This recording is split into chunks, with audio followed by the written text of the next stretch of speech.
Eh bien, écoutez, je vous propose de poursuivre notre étude de la croissance dans ces trois chapitres qui concernaient l'étude de ce qui gouverne un peu la taille d'un organe. Vous vous souvenez qu'on a vu qu'il y avait une espèce de contrôle intrinsèque au niveau de chaque organe de leur taille, et on avait commencé à aborder la question des mécanismes qui permettaient de mesurer la taille pour définir un temps d'arrêt de croissance.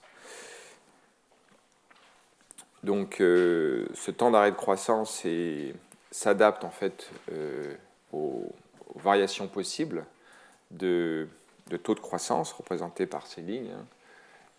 Et en fait, il y a une mesure en fait d'une taille cible qui permet, quelles que soient les conditions de taux de croissance, de s'arrêter lorsque la taille de l'organe est celle qu'elle doit être.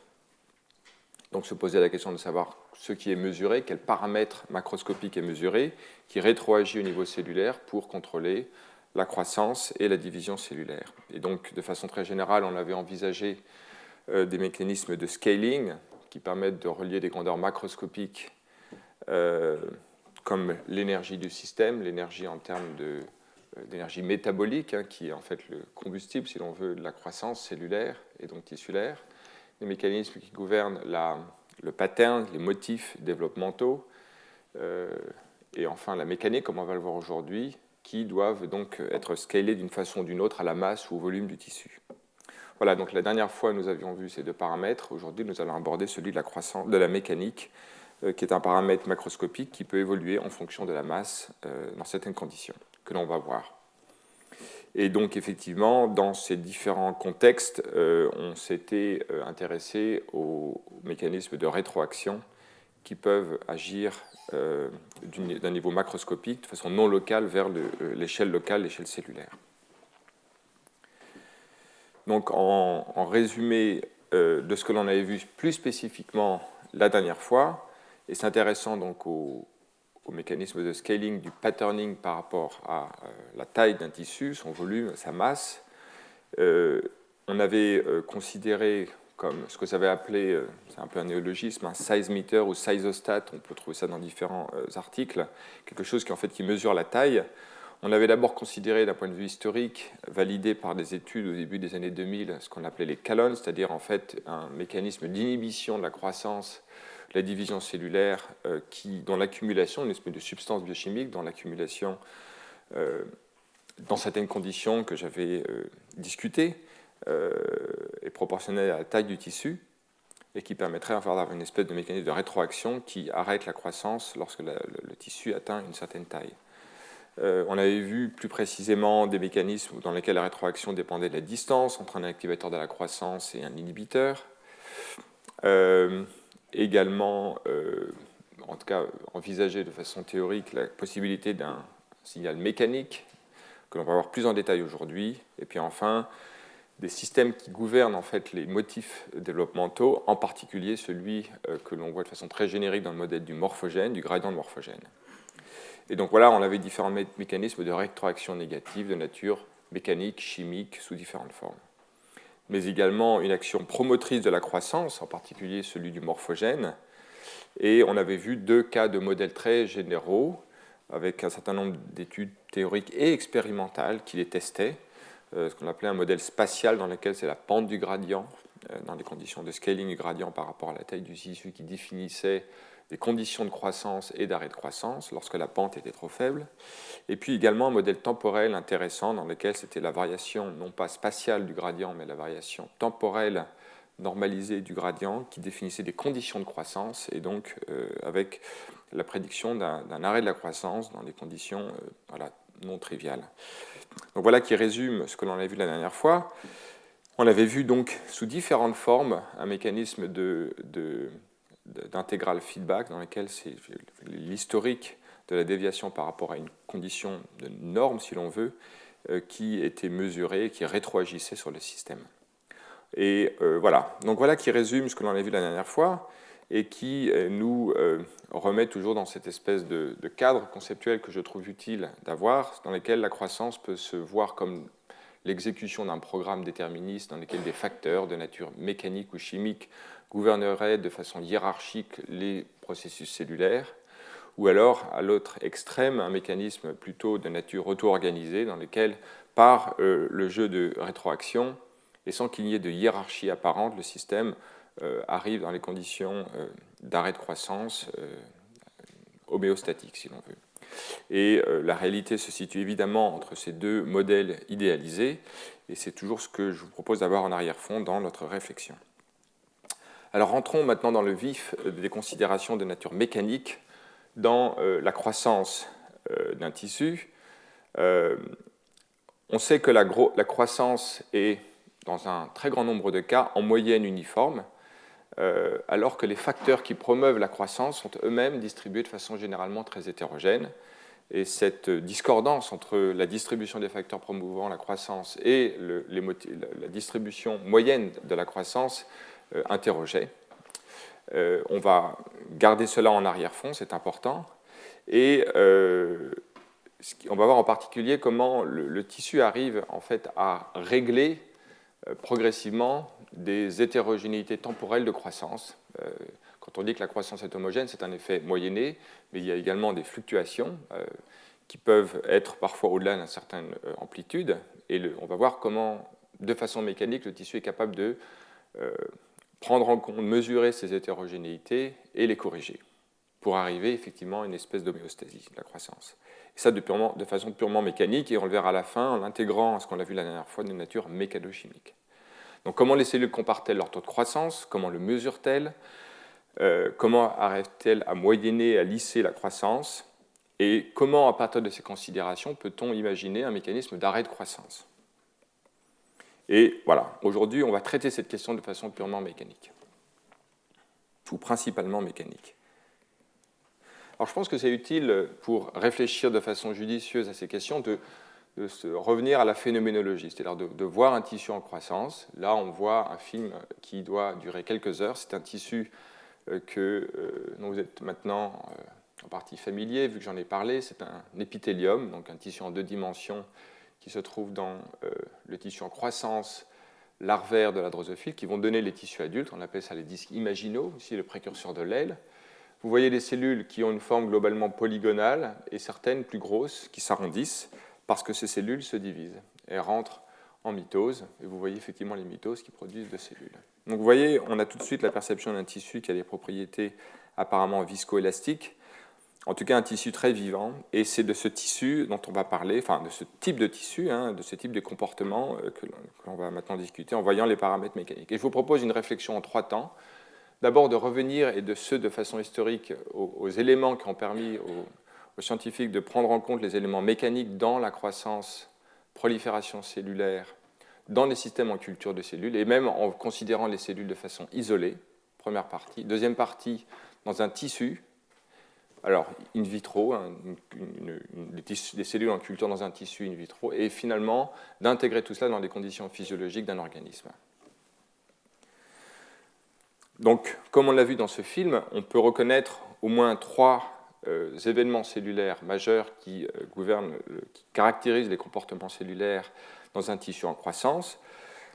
Évidemment, la division cellulaire, par laquelle on forme une nouvelle interface entre 2 cellules après division, mais également un phénomène d'extrusion cellulaire qui avait été traité dans un autre contexte au moins l'année dernière et aussi l'année précédente.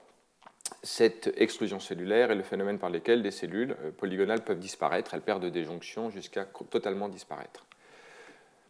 Alors elles peuvent le faire par extrusion de cellules vivantes ou alors par mort induite par apoptose. Voilà. Donc on reconnaît ces motifs dans un tissu dans lequel on peut voir ici par exemple des divisions cellulaires, ici un phénomène d'extrusion, et puis également la 3e classe que l'on aura aussi à considérer, un processus par lequel des jonctions disparaissent et réapparaissent, ce qui fait que la somme est nulle, et on appelle ça l'intercalation cellulaire. Et celles qui étaient là au cours de l'an dernier sont familiers de ce type de processus. Alors voilà les événements cellulaires, et on peut donc considérer que pour enrichir un peu le répertoire, ou en tout cas la phénoménologie de la croissance tissulaire, ce n'est pas simplement une question d'accroissement de volume et par division cellulaire de nombre de cellules. Cela peut être contrebalancé par un phénomène de perte de cellules par mort ou extrusion. Et c'est donc l'équilibre entre ces 2 phénomènes cellulaires dont le taux peut être régulé, qui gouvernerait la croissance et même la taille d'un tissu dans des conditions homéostatiques, c'est-à-dire où en fait sa taille n'augmente plus, bien que les événements cellulaires continuent de se reproduire. On peut avoir, par exemple, à l'esprit, l'intestin, dans lequel c'est un tissu qui, chez l'adulte, a une taille fixe, mais qui néanmoins se renouvelle en gros tous les 5 jours à partir de cellules souches dans la crypte. Les cellules migrent, arrivent à l'extrémité de la villosité où elles sont extrudées. Voilà. Donc on a en fait un renouvellement permanent. Et dans ce contexte-là, on peut se poser la question de ce qui assure l'équilibre entre ajout de nouvelles cellules par croissance et les phénomènes d'extrusion, quelles sont les rétroactions qui existent, notamment d'un point de vue mécanique, et plus précisément, est-ce que la croissance impacte sur l'extrusion ou est-ce que l'extrusion rétroagit sur la croissance. Donc, quelles sont les interactions de nature mécanique ou mécanochimique entre ces deux processus cellulaires? Et on peut, à partir de ces considérations, voir même de quelle façon des discordances de croissance cellulaire et de croissance tissulaire, quelles sont leurs conséquences. On peut voir des conséquences dans lesquelles les deux s'équilibrent et arrivent à des conditions homéostatiques, ou à des conditions de compétition cellulaire dans lesquelles un tissu envahirait un territoire occupé par l'autre, notamment dans les conditions de tumeur. Et puis une autre considération dont on avait parlé et que je mentionnerai rapidement pour rappel à la fin de ce cours, qui est les conditions dans lesquelles les cellules répondent différemment à cette hétérogénéité de croissance et en fait induisent des changements de conformation morphogénétiques par des instabilités mécaniques qui forment le flambage de certains tissus. Voilà. Donc voilà pour planter un peu le décor. Maintenant, rentrons dans le vif du sujet de ce parcours historique, d'abord à l'échelle cellulaire. Alors, ce que l'on doit bien avoir à l'esprit, et vous vous souvenez bien de ce thème abordé et détaillé l'an dernier, dans lequel on doit considérer la mécanique en tant qu'elle interagit avec la biochimie. Bien sûr, ce sont des événements biochimiques qui gouvernent la mécanique cellulaire, qui contrôlent un certain nombre de paramètres, tension, les différentes formes de stress que l'on peut considérer dans un tissu actif, visqueux ou élastique. Et inversement, les processus engendrés par la mécanique, des écoulements et autres, peuvent rétroagir sur des événements biochimiques. Et donc, il convient de penser l'information qui gouverne ces processus cellulaires de nature mécanochimique, rétroagissant sur elle-même. Alors, en 1978, 2 articles ont été publiés qui, étudiant les cellules en culture, montraient qu'effectivement, des perturbations mécaniques, en tout cas des déformations géométriques induites de façon mécanique, engendraient des variations de comportement cellulaire. Et on peut voir en particulier dans ces cellules dans lesquelles des cellules en culture étaient soumises à une fréquence, à une déformation de l'ordre de 60 microns pendant 1 heure, à des fréquences faibles, on est à 0,25 à 1 Hz, et on peut voir, en comparant au contrôle, que l'indice mitotique est quasiment doublé, ou en regardant l'incorporation de thymidine tricier, qui marque la phase S, on peut voir également quasiment presque un doublement, pas tout à fait, de la division cellulaire. Donc ceci montrait effectivement qu'une sollicitation mécanique, et les auteurs concluent, tension stimulates the cell cycle.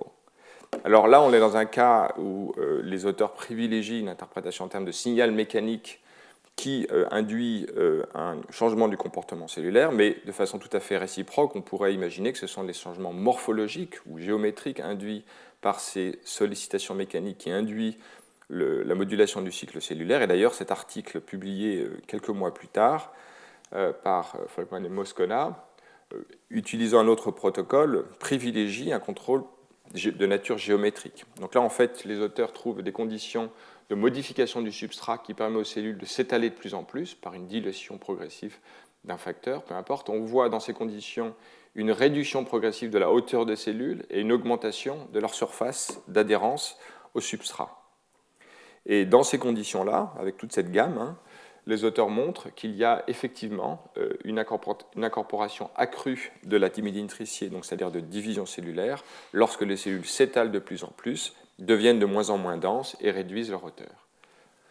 Alors, donc, les auteurs privilégient le rôle de la forme cellulaire dans le contrôle du cycle cellulaire, mais un élément qui n'est pas résolu dans ces études, c'est la considération d'un facteur d'adhésion proprement dite au substrat ou de forme en elle-même.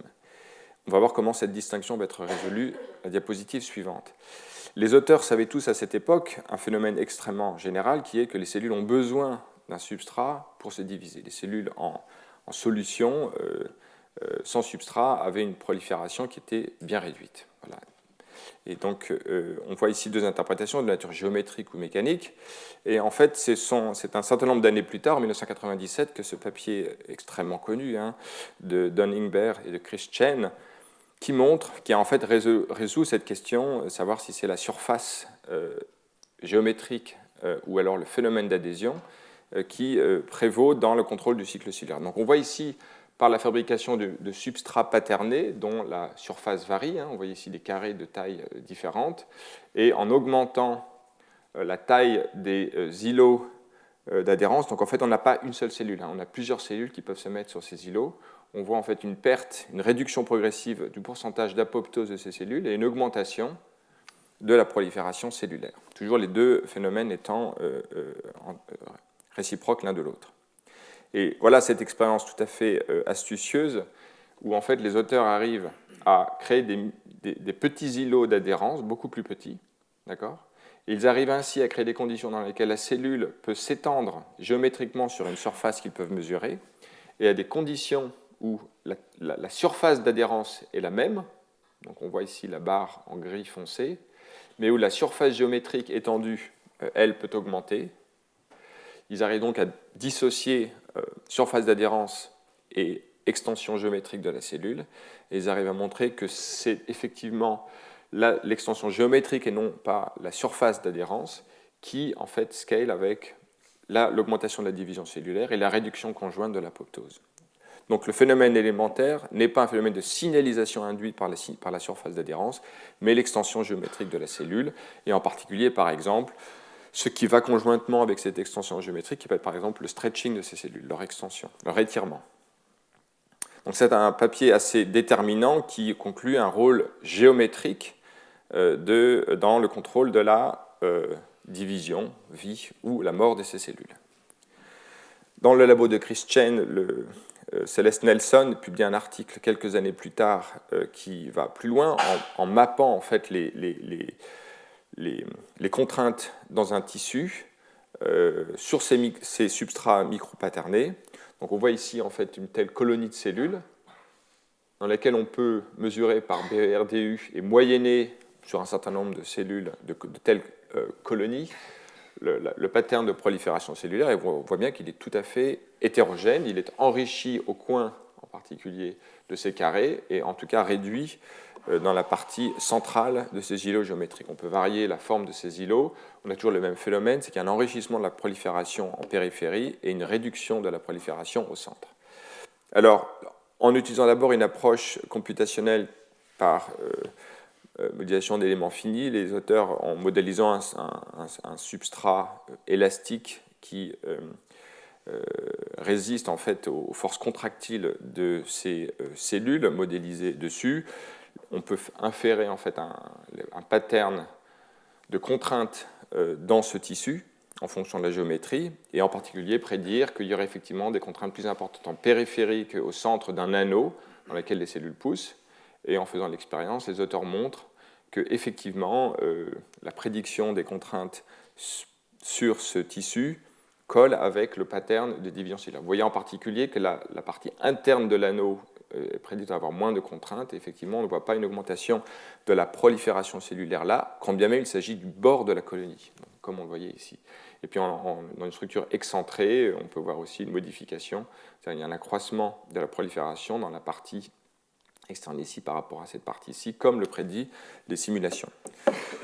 Et en utilisant maintenant, à cette époque-là, l'époque où on pouvait utiliser des microscopies où on peut mesurer les forces de traction sur des piliers élastiques, en variant leur taille et en fonction de la rigidité de ces piliers, on peut en mesurer les forces de traction exercées sur le substrat. On voit ici, par exemple, les flèches sont toutes petites, vous le verrez sur le PDF quand vous le récupérez, il y a des flèches qui montrent en fait la direction et l'amplitude de ces forces de traction.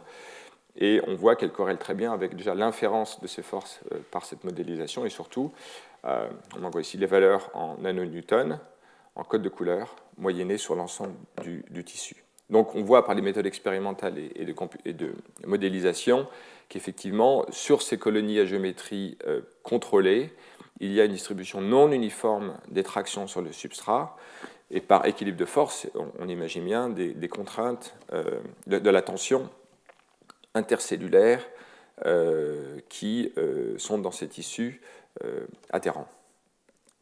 Et les auteurs maintenant testent l'hypothèse selon laquelle la contractilité cellulaire, qui est en fait, serait sur leur hypothèse un élément majeur de ces contraintes mesurées ou inférées, jouerait un rôle important dans le contrôle de la prolifération cellulaire. Et par exemple, alors rappelons-nous les éléments centraux du contrôle de la contractilité cellulaire.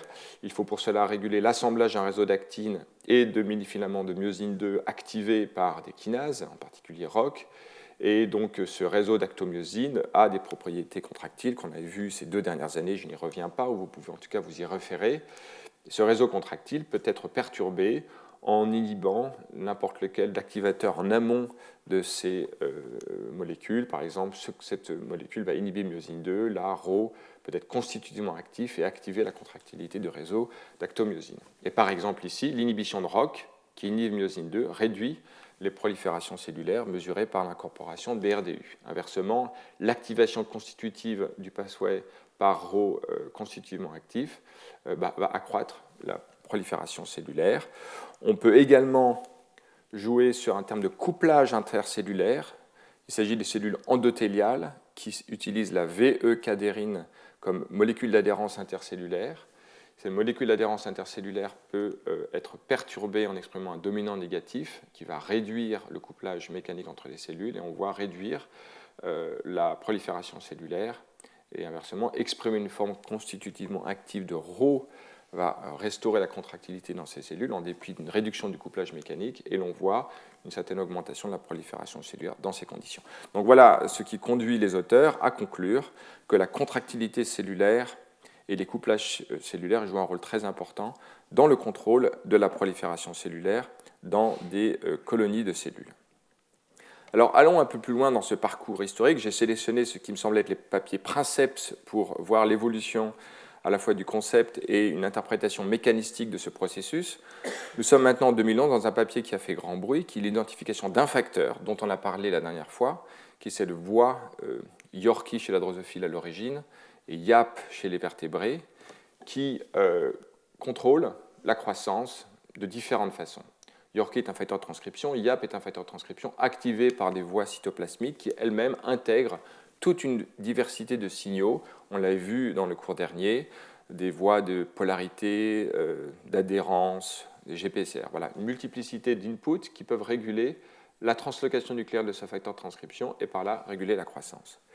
Et ce que les auteurs montrent, en utilisant un certain nombre de readouts de la transcription de ce facteur de transcription YAP, c'est que on peut jouer ici sur la rigidité du substrat, donc 40 kPa ou 0,7 kPa, substrat rigide ou substrat souple, et on voit l'activation transcriptionnelle des cibles de YAP dépendante de la rigidité. Donc ça, c'est vraiment les conditions princeps caractérisées par Dennis Discher un certain nombre d'années plus tôt, au début des années 2000, qui avait montré que la rigidité du substrat pouvait avoir un impact sur le destin cellulaire. On va y revenir. Et là, très précisément, sur la translocation nucléaire, on voit ici YAP, sur un substrat rigide dans le noyau, on voit ici un marqueur du noyau, mais dans les conditions d'un substrat souple, la molécule est essentiellement cytoplasmique. D'accord ? Donc on a ici une lecture de la rigidité du substrat qui impacte sur la translocation nucléaire du facteur de transcription clé dans la croissance cellulaire. Et on refait les expériences de Chris Chen et Don Lindberg dans lesquelles on voit qu'en modifiant la géométrie, c'est-à-dire ici la taille du substrat où sont situées les cellules, donc là on est dans un cas où on n'a qu'une seule cellule sur chacun de ces substrats, et on voit que lorsqu'on réduit l'étalement des cellules, il y a un moment clé où le facteur de transcription YAP n'est plus dans le noyau, se retrouve cytoplasmique. Donc la cellule doit lire la géométrie des cellules, et même cette expérience dont j'avais parlé tout à l'heure montre que c'est effectivement encore non pas la surface d'adhérence qui est importante. Vous voyez ici ces deux conditions où la surface d'adhérence est la même, c'est-à-dire qu'on fait la somme des petites surfaces ici et la surface qui va être en fait ici, 300 microns, ici, donc la surface est la même, la surface d'adhérence, mais néanmoins l'extension géométrique est radicalement différente, vous voyez qu'elle est plus importante, et l'on voit que la translocation nucléaire de YAP corrèle avec l'extension géométrique et non la surface d'adhérence. Donc on semble avoir identifié YAP comme un facteur clé, dont on sait qu'il contrôle la croissance, qui corrèle avec ce phénomène de croissance cellulaire dépendant de la géométrie de la cellule. Alors, de quelle façon la géométrie de la cellule impacte sur la translocation nucléaire de YAP? Eh bien, on retrouve le même réseau de contractilité cellulaire qui, perturbé, va modifier la translocation nucléaire de YAP et la transcription de ces cibles. Donc, on voit en particulier ici un inhibiteur de Rho, la C3 transférase, qui induit une perte de translocation nucléaire de YAP. Idem pour la dépolymérisation de l'actine, c'est ce que l'on peut voir ici par rapport à des conditions de contrôle, perte de translocation nucléaire et de transcription des cibles. En revanche, modifier le cytosquelette de microtubules n'a aucun impact sur ce processus. Et par ailleurs, alors ici d'autres expériences où aussi maintenant on modifie l'activation de myosine 2 de deux façons différentes, on retrouve le même phénomène. Donc ce n'est pas simplement l'actine, mais également la contractilité du moteur de myosine 2 qui joue un rôle important. Et sur un substrat rigide ou un substrat plus souple, YAP également a une translocation nucléaire qui varie. Voilà. Donc on est dans une condition où finalement on peut conclure, après les expériences de Chris Chen, que YAP est le facteur de transcription clé, dont la translocation nucléaire est un readout moléculaire et sans doute un acteur essentiel de la croissance cellulaire. Alors, il est important maintenant de mesurer pas simplement ce phénomène de translocation nucléaire, mais une corrélation éventuelle avec précisément la prolifération cellulaire et l'apoptose. Et l'on voit en particulier ici que lorsque l'on perd la fonction de YAPTase dans ces cellules-là, et alors on a ici en fait différentes surfaces géométriques du substrat. Dans les conditions de contrôle, on a vu que la prolifération baisse lorsque le substrat est plus réduit et l'apoptose augmente. Mais quand on inactive YAP, la prolifération cellulaire arrive à un niveau minimal et il y a une induction constitutive assez élevée de l'apoptose cellulaire. Donc il n'y a plus de lecture de l'adhérence, de la géométrie cellulaire, et inversement, il y a un accroissement de la mort cellulaire et baisse de la prolifération cellulaire. On peut également voir maintenant de façon réciproque l'activation constitutive de YAP induit le phénomène inverse, où on a une augmentation constitutive de la prolifération et une baisse du taux de mort cellulaire, une façon qui, dans les deux cas, est indépendante de la géométrie d'extension de la cellule en fonction du substrat.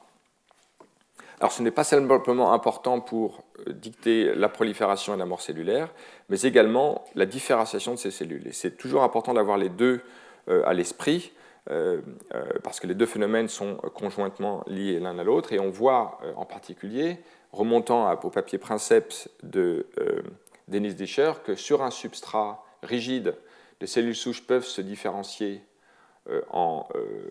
faire de l'ostéogenèse, on va avoir des ostéoblastes qui vont se former. Lorsque le substrat donc, est rigide, on a ce phénomène-là, mais si on inactive YAP dans ces cellules-là, à ce moment-là, on ne va plus former d'ostéoblastes, quand bien même le substrat est rigide. De façon réciproque, on peut former des adipocytes sur un substrat souple, d'accord, et cela dépend, donc on voit ici le phénomène, non, voilà, c'est toujours les ostéoblastes, pardon. Je n'ai pas montré ces données-là, mais quand le substrat est souple, ce n'est pas des ostéoblastes qu'on va former, mais des adipocytes, et ce phénomène dépend également de YAP. On voit ici la quantification de ces données. Donc il y a bien, conjointement avec le contrôle de la prolifération cellulaire et apoptose, une orientation de la différenciation cellulaire. Et ce qui est assez remarquable maintenant, c'est de voir comment peut-on plus finement comprendre ce qui se passe dans les cellules qui sont étirées, géométriquement étendues, et qui permettrait d'expliquer l'activation de YAP, qui demeure à ce jour encore relativement mystérieuse, mais je vous fais un compte-rendu très rapide de ce que l'on a appris ces toutes dernières années. Alors, de façon intéressante, lorsqu'une cellule s'étale sur son substrat, d'accord, on voit ici un substrat rigide, la cellule s'étend de façon remarquable, on a une augmentation donc, de son aire, comme on l'a vu, mais également une réduction de son volume. Le volume est mesuré dans ces cellules, et les cellules réduisent leur volume. Et on peut le voir dans un certain nombre de conditions différentes. Premièrement, lorsque l'on varie la taille géométrique de la zone sur laquelle les cellules s'adhèrent, on voit leur étalement et la réduction de leur volume.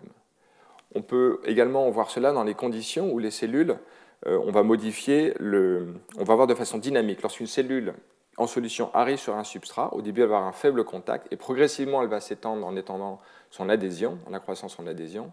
Et au cours de ce processus dynamique, on peut voir que la cellule va augmenter sa surface et baisser son volume. Donc ça, c'est une lecture dynamique du processus.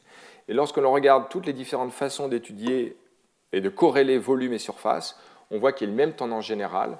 En rouge, la signature dynamique d'évolution du volume en fonction de la surface, comme je vous le montre ici. Et on a superposé ici les données où le volume et la surface sont mesurés. Quand on modifie en gris la rigidité du substrat, donc on a vu que quand le substrat est plus rigide, les cellules s'étendent plus et le volume est réduit, comme on peut le voir ici, ou alors lorsque l'on varie l'étendue géométrique de cette zone d'adhérence. Donc dans toutes les conditions, il y a bien une anticorrélation entre surface d'extension de la cellule et volume. Alors l'évolution du volume de la cellule, a priori, peut se résulter de deux processus conjoints, une modification de la concentration des protéines totales dans la cellule, ou alors un efflux d'eau en dehors de la cellule. Et les auteurs, je ne montre pas les données, mais n'ont pas mesuré en fait, d'évolution de la quantité de protéines, de la concentration de protéines dans ces cellules-là, donc ils favorisent l'interprétation en termes de flux d'eau en dehors de la cellule dans les conditions d'extension géométrique de la cellule. Alors, qui dit flux d'eau en dehors de la cellule dit potentiellement leur régulation par des facteurs qui vont jouer un rôle important dans la pression osmotique de la cellule. Et une première expérience, montrée en haut, indique ce qui se passe lorsqu'on induit un stress hyperosmotique des cellules. On peut faire cela, par exemple, en présentant du PEG à haute concentration dans le milieu de culture. Dans ces conditions-là, il y a un flux d'eau en dehors de la cellule qui induit, comme on peut le voir ici, un étalement de la cellule et une réduction de son volume. Alors, on va voir plutôt l'évolution en fonction des paramètres maintenant élastiques de la cellule. Dans des conditions normales, lorsque l'on augmente la rigidité du substrat, on voit une baisse du volume qui est conjointe avec l'extension géométrique de la cellule. Nous avons vu cela. Mais maintenant, lorsque l'on crée des conditions de stress hyperosmotique, il y a maintenant une indépendance du volume cellulaire avec la rigidité du substrat. On perd cette dépendance et la cellule a un volume réduit. En fait, elle est aussi également très étendue. Donc, ceci indique, semble-t-il, que les équilibres de flux d'eau qui sont très certainement impliqués dans l'ajustement du volume en fonction de l'extension géométrique de la cellule, parce que précisément dans les conditions où on force l'extrusion d'eau par le stress hyperosmotique, on perd cet ajustement. Les conditions deviennent à ce moment-là invariantes de la rigidité du substrat. D'une autre façon, lorsqu'on utilise un mécanisme qui bloque l'équilibre, enfin les concentrations d'osmolyte, en bloquant par exemple le flux d'ion chlore à travers la cellule, on voit ici également une perte de la dépendance du volume à la rigidité du substrat, c'est la courbe en vert ici. Et troisièmement, lorsque l'on bloque la contractilité cellulaire en utilisant des inhibiteurs de la myosine 2 ou alors l'ATP carrément, donc en bloquant l'ATP, c'est un peu moins spécifique, mais en tout cas de façon plus spécifique lorsqu'on bloque la myosine 2, on voit également une perte d'une dépendance du volume à la rigidité du substrat. Donc ceci semble compatible avec l'idée que les équilibres, l'idée que la tension cellulaire répercutant sur la tension de la membrane pourrait jouer sur des récepteurs mécanosensibles à la surface de cellule qui joueraient sur la perméabilité des ions, la concentration d'osmolyte, et donc à partir de là, sur les flux d'eau à travers la cellule qui ajusteraient le volume. Et qu'en augmentant la tension, on augmenterait la perméabilité, on modifierait la concentration d'osmolyte, il y aurait un flux d'eau en dehors de la cellule qui expliquerait la réduction du volume de la cellule. En tout cas, toutes ces données sont compatibles avec cette interprétation. Alors, de surcroît, et comment relier finalement l'évolution du volume de la cellule et l'activité de YAP? Alors, je vous offre une piste par des données très récentes. Tout d'abord, la suite de cet article que j'ai vraiment trouvé extrêmement intéressant de Dave White et Jennifer Lempicott-Schwartz et ses collègues, qui montre qu'il y a une corrélation dans un grand nombre de conditions et de types cellulaires entre volume cellulaire et volume nucléaire. Vous voyez ici le volume cellulaire et le volume nucléaire, vous voyez qu'il y a une belle tendance une bonne corrélation entre les deux, en tout cas sur un grand nombre de conditions. Et dans cet article, une dernière donnée montre que lorsque l'on regarde la diffusion de protéines dans le noyau, en regardant ici la diffusion de histone H2, marquée avec GFP, l'analyse de la MSD en fonction du temps peut renseigner sur le coefficient de diffusion. Et on voit ici que la diffusion dans les conditions contrôle est supérieure à la pente, donc à la diffusion dans les conditions où on a une compression osmotique des cellules, en tout cas ici induite par l'augmentation. Je ne sais plus dans cette condition-là si la compression est induite par modification de la rigidité du substrat ou des conditions de stress hyperosmotique, mais vous pourrez vérifier ça dans l'article, mais en tout cas cette compression, la réduction du volume de la cellule, induit une réduction du volume de la cellule et induit une réduction de la diffusivité de molécules dans le noyau qui en fait est compatible avec l'idée en fait d'une augmentation du molecular crowding, je ne sais pas comment on dit, embouteillage moléculaire, encombrement. Voilà. Et alors pourquoi est-ce intéressant? Alors, j'avance dans le suspense. Dans ces conditions-là, on peut montrer qu'il y a cette évolution de la rigidité du substrat a un impact donc, sur le volume noyau et des cellules, et de surcroît, ça a aussi un impact sur la différenciation de ces cellules. Vous vous souvenez, sur un substrat rigide, on forme des ostéoblastes, et sur un substrat mou, on forme des adipocytes. Eh bien, on peut montrer effectivement ici que quand les conditions, donc c'est ce qu'on peut voir ici, un substrat rigide, on forme des ostéoblastes en noir, substrat mou, on en forme moins. Mais si maintenant on augmente la compression des cellules par un stress hyperosmotique avec du PEG, on restaure en partie la différenciation d'ostéoblastes. On voit ici les quantifications, perte et rescue, lorsque l'on a les conditions hyperosmotiques. On voit donc dans les conditions de substrat rigide une augmentation, lorsque l'on réduit la rigidité du substrat, augmentation du volume des cellules, augmentation du volume des noyaux, d'accord, et aussi une perte de la rigidité du cortex de la cellule. Mais quand on est dans des conditions de stress hyperosmotique avec du PEG, d'accord, quand bien même on est sur un substrat mou, en fait, on a une réduction du volume de la cellule et du noyau, une augmentation du cortex, de la tension du cortex cellulaire. Enfin, ici, c'est la rigidité du cortex cellulaire en Pascal, et on voit donc que les conditions de stress hyperosmotique jouent sur les paramètres cellulaires conjointement avec la capacité de différenciation dans une voie particulière, et les expériences réciproques sur les adipocytes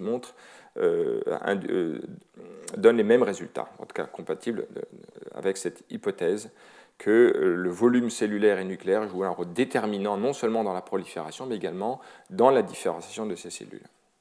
Donc voilà qui résume de façon graphique les choses. En étendant la cellule, réduction du volume par flux d'eau, d'accord. Alors, les auteurs privilégient l'interprétation selon laquelle l'augmentation de la tension cellulaire qui induirait une augmentation de la tension de membrane, là je vous renvoie au cours numéro 5, il y a 2 ans, où on avait discuté de la tension de membrane et du lien avec la tension corticale.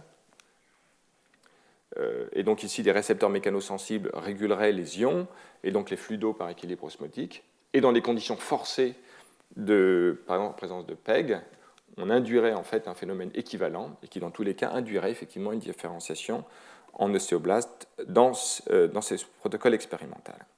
Alors la suite de ce travail vient d'être publiée, c'était sur bioRxiv, et maintenant j'ai donné la référence exacte, c'est tombé il y a quelques jours, je ne pouvais pas faire plus récent, c'est un article toujours de Jennifer Lippincott-Schwartz qui montre que en fait, cette augmentation du molecular crowding de YAP dans des conditions de stress hyperosmotique induit en fait un changement d'état en fait, de YAP qui se retrouve dans ces fameuses structures liquides, ces phases liquides condensées qui ont été décrites et qui sont très à la mode et qui se retrouvent dans le noyau, notamment au niveau d'enhancer, et donc qui relient en fait cette distribution dans les phases liquides de YAP avec l'activité transcriptionnelle, l'organisation au niveau de la chromatine. Vous avez peut-être vu aussi dans la littérature des articles ces dernières années, notamment de Phil Sharp, je crois bien me souvenir, qui décrit en fait ce tels états liquides, de phase liquide, de facteurs de transcription, de polymérisation RN polymérase au niveau de la chromatine. Donc finalement un lien établi par cet article entre molecular crowding, encombrement moléculaire, état condensé dans ces phases liquides de YAP, activité transcriptionnelle, et donc partant de là, on peut faire un scénario dans lequel la modification de la géométrie, modification de la tension de membrane induit des équilibres, des fluidions à travers la membrane qui modifieraient le volume cellulaire, le volume nucléaire, et par augmentation de l'encombrement moléculaire, cette condensation de YAP dans des phases liquides qui serait associée à sa transcription. Alors si c'est vrai, si tout ça est aussi vrai, c'est quand même une histoire assez remarquable qui commençait finalement dans les années 70 où on observait l'effet géométrique sur la prolifération cellulaire et en identifiant YAP comme le facteur clé qui intègre beaucoup de signaux pour le contrôle de la prolifération cellulaire. Parmi les cibles transcriptionnelles de YAP, il y a des choses qui vont promouvoir, inhiber l'apoptose, comme qui vont promouvoir le cycle cellulaire ou la synthèse protéique. Donc ce facteur-là se retrouve dans un état différent, on va dire dissous, en tout cas dans un état dans le cytoplasme, et qui, dans la chromatine, dans l'état condensé, se retrouverait à plus forte concentration et capable de promouvoir la transcription. Donc voilà qui clôt en fait ce chapitre sur une lecture purement cellulaire, mais qui me semble absolument essentielle pour commencer à apprécier comment intégrer ça dans un tissu. Donc je résume, une cellule peut changer de façon dramatique son volume, l'extension géométrique de la cellule va se traduire par une augmentation de la division cellulaire. Quand je dis division, je sous-entends également croissance, parce qu'on est dans les conditions, sauf exception, où l'augmentation de la croissance induit la division cellulaire et non l'inverse, comme on l'avait vu il y a 2 cours. Et inversement, volume plus petit dans différentes conditions réduit la division cellulaire ou la croissance et induit l'apoptose. Donc là, on a un effet géométrique principalement, et non de signalisation par les molécules d'adhérence, j'ai rappelé les éléments. Et la mécanique va jouer 2 rôles opposés, de tension qui va faire évoluer le système dans cette condition-là, ou de compression dans l'autre. Avec ici des voies de signalisation mécanochimique, j'en ai signalé au moins 2, des récepteurs mécanosensibles à la surface. On peut y ajouter les jonctions cellulaires qui intègrent la tension corticale qui va agir sur un certain nombre de paramètres, on y reviendra plus tard. Et puis des facteurs de transcription comme YAP, TAZ, qui intègrent tous ces inputs pour réguler effectivement la croissance cellulaire et la division. Voilà pour un résumé graphique de cette première partie. Donc maintenant, évoluons vers une intégration dans un tissu dans lequel on doit essayer de comprendre l'équilibre entre prolifération cellulaire et croissance, et puis mort cellulaire et extrusion. Avec, vous vous souvenez, cette question de savoir quelle était la dépendance réciproque entre différents processus au niveau cellulaire. Alors voilà une première étude qui se situe in vitro, dans laquelle on va regarder à partir d'une cellule unique qui va se retrouver sur un substrat en culture et qui va croître comme une colonie isolée. C'est une condition différente de celle dans laquelle on va saupoudrer un substrat de plein de cellules qui vont croître jusqu'à confluence. Ici, on va voir l'extension, la croissance véritable d'une cellule dans une colonie. On peut voir ici, au cours du temps, l'extension de cette colonie. Alors, on peut voir ici qu'effectivement, cette colonie va avoir une croissance exponentielle. On a ici sa surface. Mais on peut regarder également la densité cellulaire et voir qu'il y a une transition abrupte, assez abrupte, à partir de laquelle la densité cellulaire, qui au début est relativement stable, va augmenter de façon dramatique. Et on peut voir ici des images qui montrent avant cette transition des aires de cellules relativement grandes, et puis dans un état après ce temps critique, la surface des cellules est réduite, et leur densité croît de façon très importante, et conjointement avec ces changements géométriques, on a une réduction également de la motilité cellulaire qui est forte à ce stade-là. Il y a une grande fluidité et mobilité des cellules. Et à ce stade-là, le tissu semble transiter vers un état plus solide ou élastique, dans lequel les cellules ne sont plus mobiles ou beaucoup moins mobiles. Conjointement avec cette transition, on voit une augmentation de la durée du cycle cellulaire. On voit ici, sur des traces de cellules individuelles, le temps caractéristique du cycle cellulaire, et après la transition, ces temps sont beaucoup plus longs.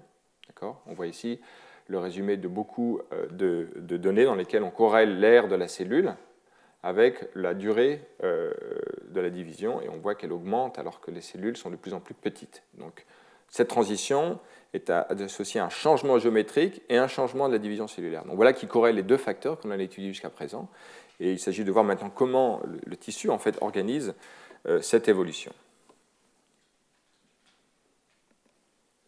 Alors, les auteurs utilisent un modèle de vertex en une dimension qui en fait saisit les éléments principaux a priori importants dans ce processus.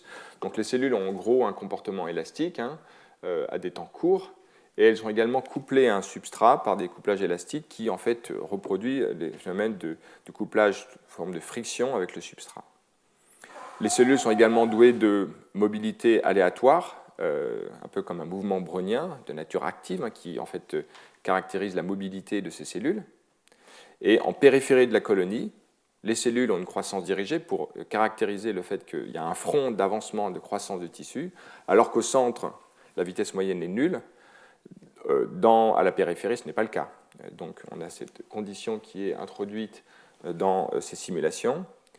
Les auteurs modélisent la croissance en disant que la longueur au repos des longueurs de cellules, on est dans un modèle élastique, comme je le disais, dépend en fait des conditions de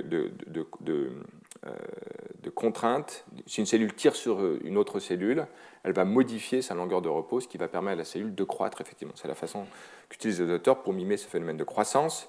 Une division cellulaire va réduire de nouveau la longueur au repos de référence de la jonction. Et dernier point, introduit dans ce modèle, la fréquence de division cellulaire dépend de la taille de la cellule. Donc c'est une loi un peu phénoménologique, mais qui est soutenue, comme on l'a vu, par beaucoup de données. Et à partir de là, des simulations numériques permettent de voir les conséquences, en donnant après ce modèle, sur le comportement du tissu. Alors on peut voir tout d'abord, les auteurs caractérisent une zone de transition dans laquelle on passe d'une croissance exponentielle à une croissance linéaire. Alors si on enlève le pointillé, c'est un petit peu différent. Mais en tout cas, ils décrivent une phase de croissance exponentielle, puis après un moment où il y a un front qui serait globalement linéaire. Alors ici, ce n'est pas si évident.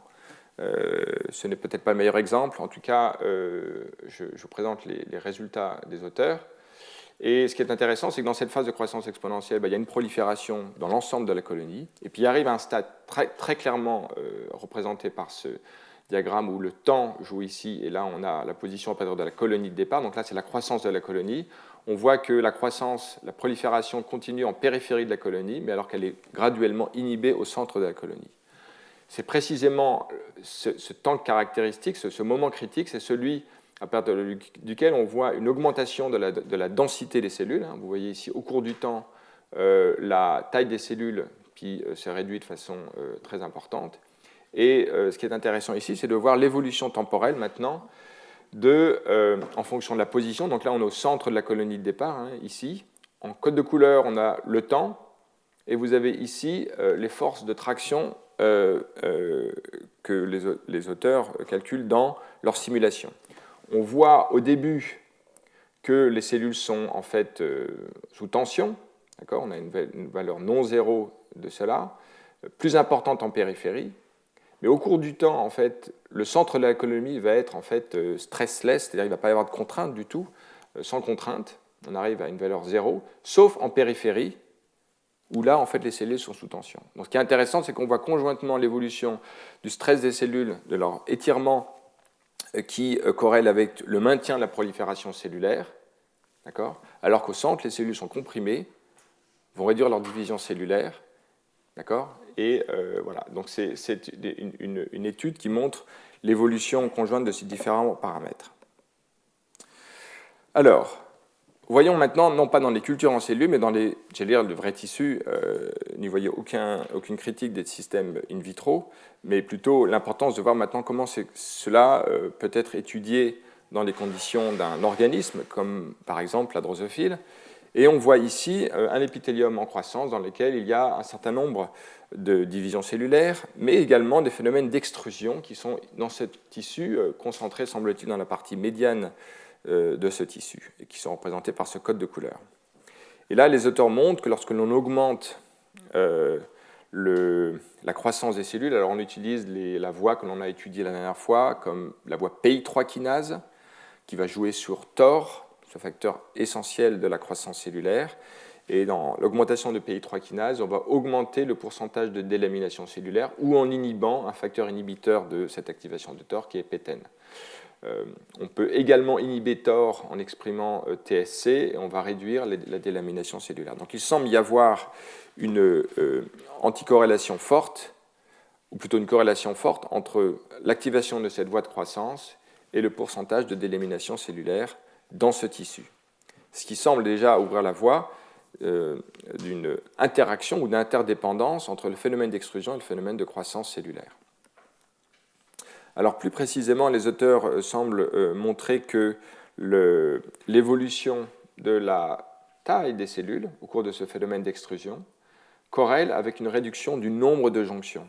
Des jonctions disparaissent les unes après les autres. Donc la baisse de la surface de la cellule vient en fait d'une disparition de jonctions et non pas en fait d'une réduction géométrique, purement géométrique. Il y a également des changements topologiques dans ces cellules. La perte d'une jonction vient d'un processus d'intercalation.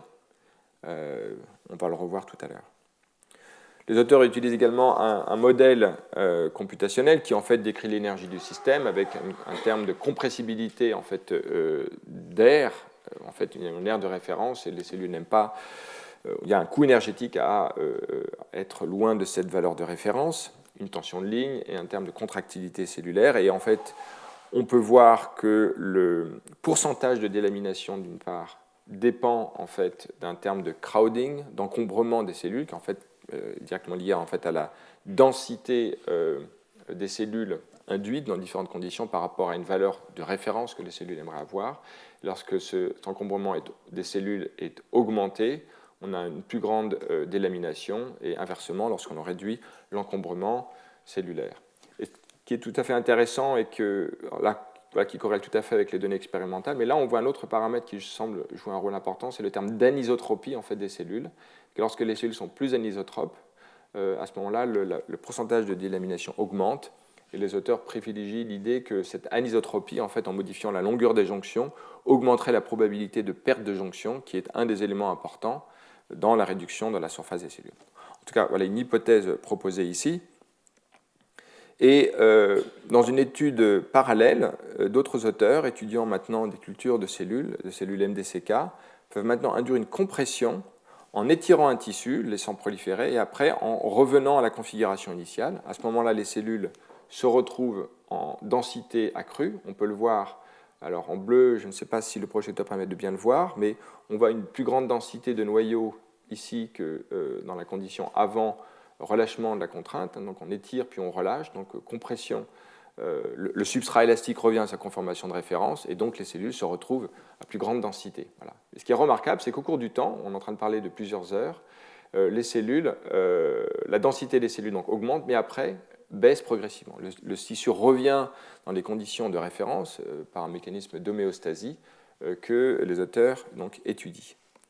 Et en particulier, les auteurs montrent qu'il y a une augmentation de l'extrusion apoptotique ou à l'état de cellules vivantes de cellules au cours de cette restauration de la densité de cellules.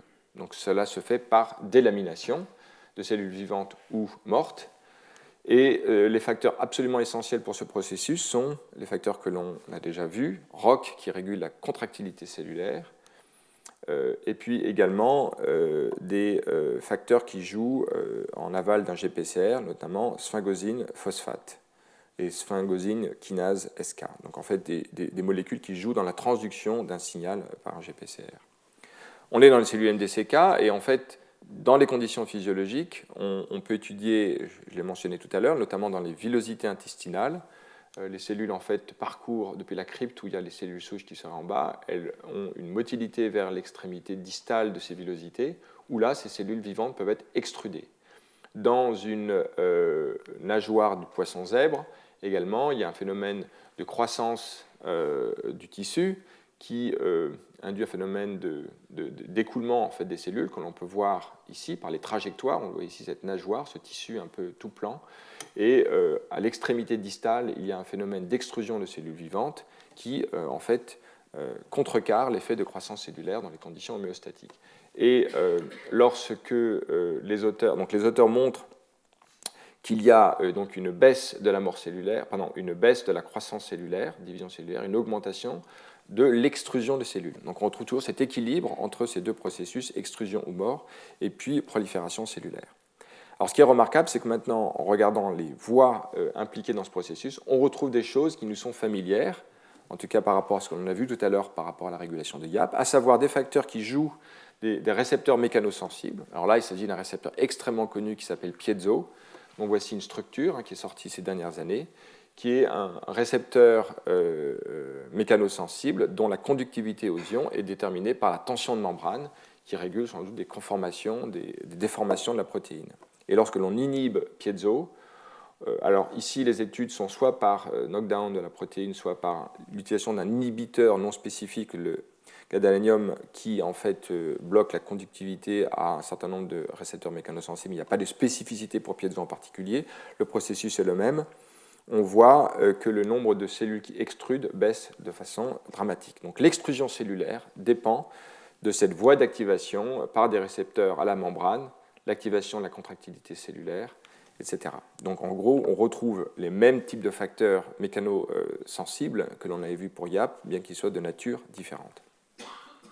Donc ça, c'était dans les conditions de compression cellulaire qui induisaient extrusion ou mort des cellules.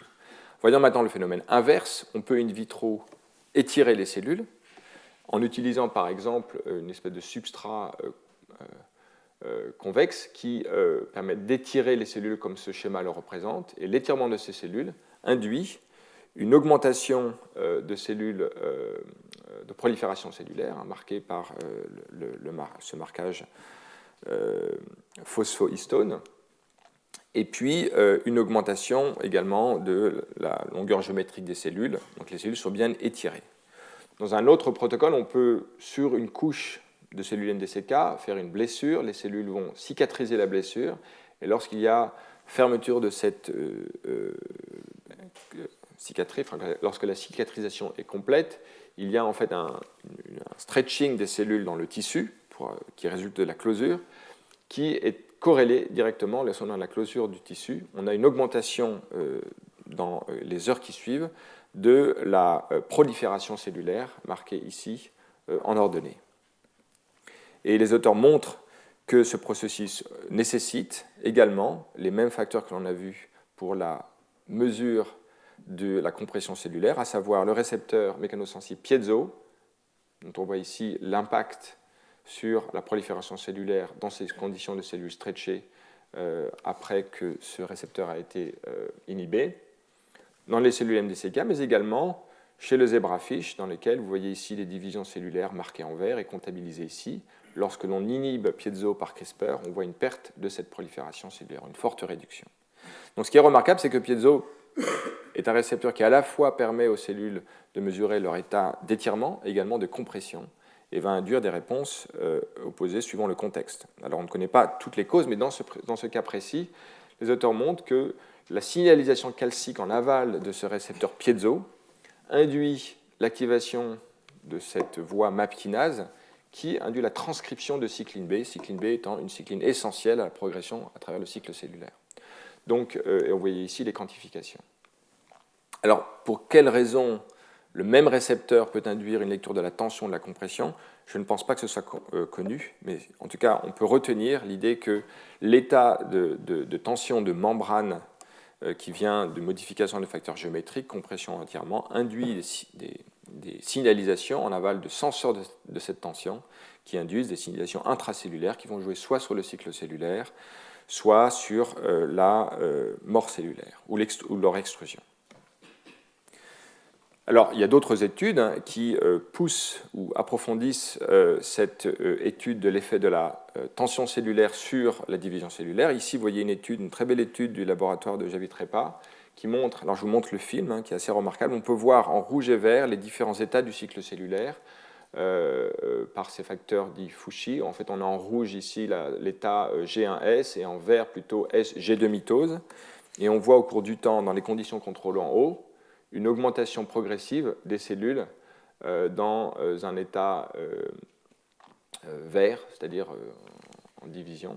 Et on peut voir que quand on bloque la division cellulaire dans ces cellules-là, il y a une augmentation de l'étendue de la colonie, alors certes qui est réduite par rapport aux conditions sauvages. Donc vous voyez ici l'augmentation de la surface de la couche, qui est dans les conditions sauvages, qui est un peu réduite dans les conditions où on arrête la division cellulaire. Mais ce qui est remarquable, c'est que la croissance, l'aire de la surface des cellules individuelles, elle augmente de façon dramatique, compensant la perte de division cellulaire. On a vu ça abondamment il y a 2 cours. Et par rapport aux conditions contrôle, et de façon conjointe et de façon tout à fait attendue, étant donné ces 2 courbes, il y a une augmentation de la densité cellulaire. Il y a une augmentation du nombre de cellules au cours du temps pour les conditions de contrôle, et quand on bloque la division cellulaire, évidemment, ce n'est pas le cas. Alors, les auteurs vont plus loin, parce que, étant dans les conditions in vitro, ils peuvent mesurer par déformation du substrat les forces de traction sur le substrat, et en appliquant le principe d'équilibre des forces, en fait, ils peuvent en inférer le stress des couplages intercellulaires qui équilibrent en fait les forces de traction sur le substrat. Et on voit ici une évolution en fonction du temps de la division cellulaire, des forces de traction sur le substrat et de la tension intercellulaire. Et on peut voir, alors ici quantifié en bas, l'augmentation ici des cellules qui vont être dans l'état G de mitose au cours du temps, une baisse progressive de la tension cellulaire et des forces de traction intercellulaires. Étant dans les conditions in vitro, ils peuvent suivre un grand nombre de cellules. Les auteurs maintenant se lancent dans une étude de cross-corrélation systématique de nombre de paramètres en essayant de voir quels sont les paramètres mécaniques qui sont les meilleurs prédicteurs en termes de corrélation de la division cellulaire. Alors, je ne vais pas rentrer dans tous les détails, mais il ressort de cette étude de cross-corrélation systématique que les meilleurs prédicteurs de la durée du cycle cellulaire, c'est en fait un terme qui est en fait, on va dire, une énergie de surface, car c'est le produit de la tension cellulaire, sigma, multiplié par l'air. Donc on voit ici en fait des cross-corrélations. Si vous voulez plus de détails, je vous renvoie à cet article, mais en fait la cross-corrélation est maximale lorsque l'on étudie ce paramètre-ci. Et vous voyez ici une anticorrélation entre la durée de la phase G1 par rapport à ce terme d'énergie de surface exprimé en microjoules, dans lequel on voit, le fit n'est pas absolument parfait, mais il y a quand même une tendance statistique assez significative.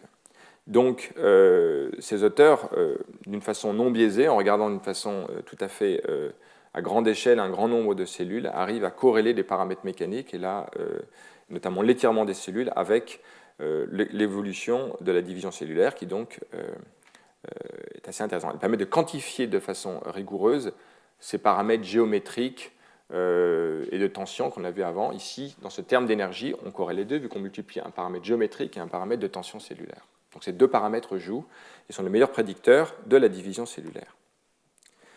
Alors, et pour revenir maintenant à l'intégration de ces processus maintenant de compression et d'étirement cellulaire, et en revenant à l'article récent donc, de Rosenblatt en 2017, on peut voir effectivement que donc, l'étirement augmente la division cellulaire, alors que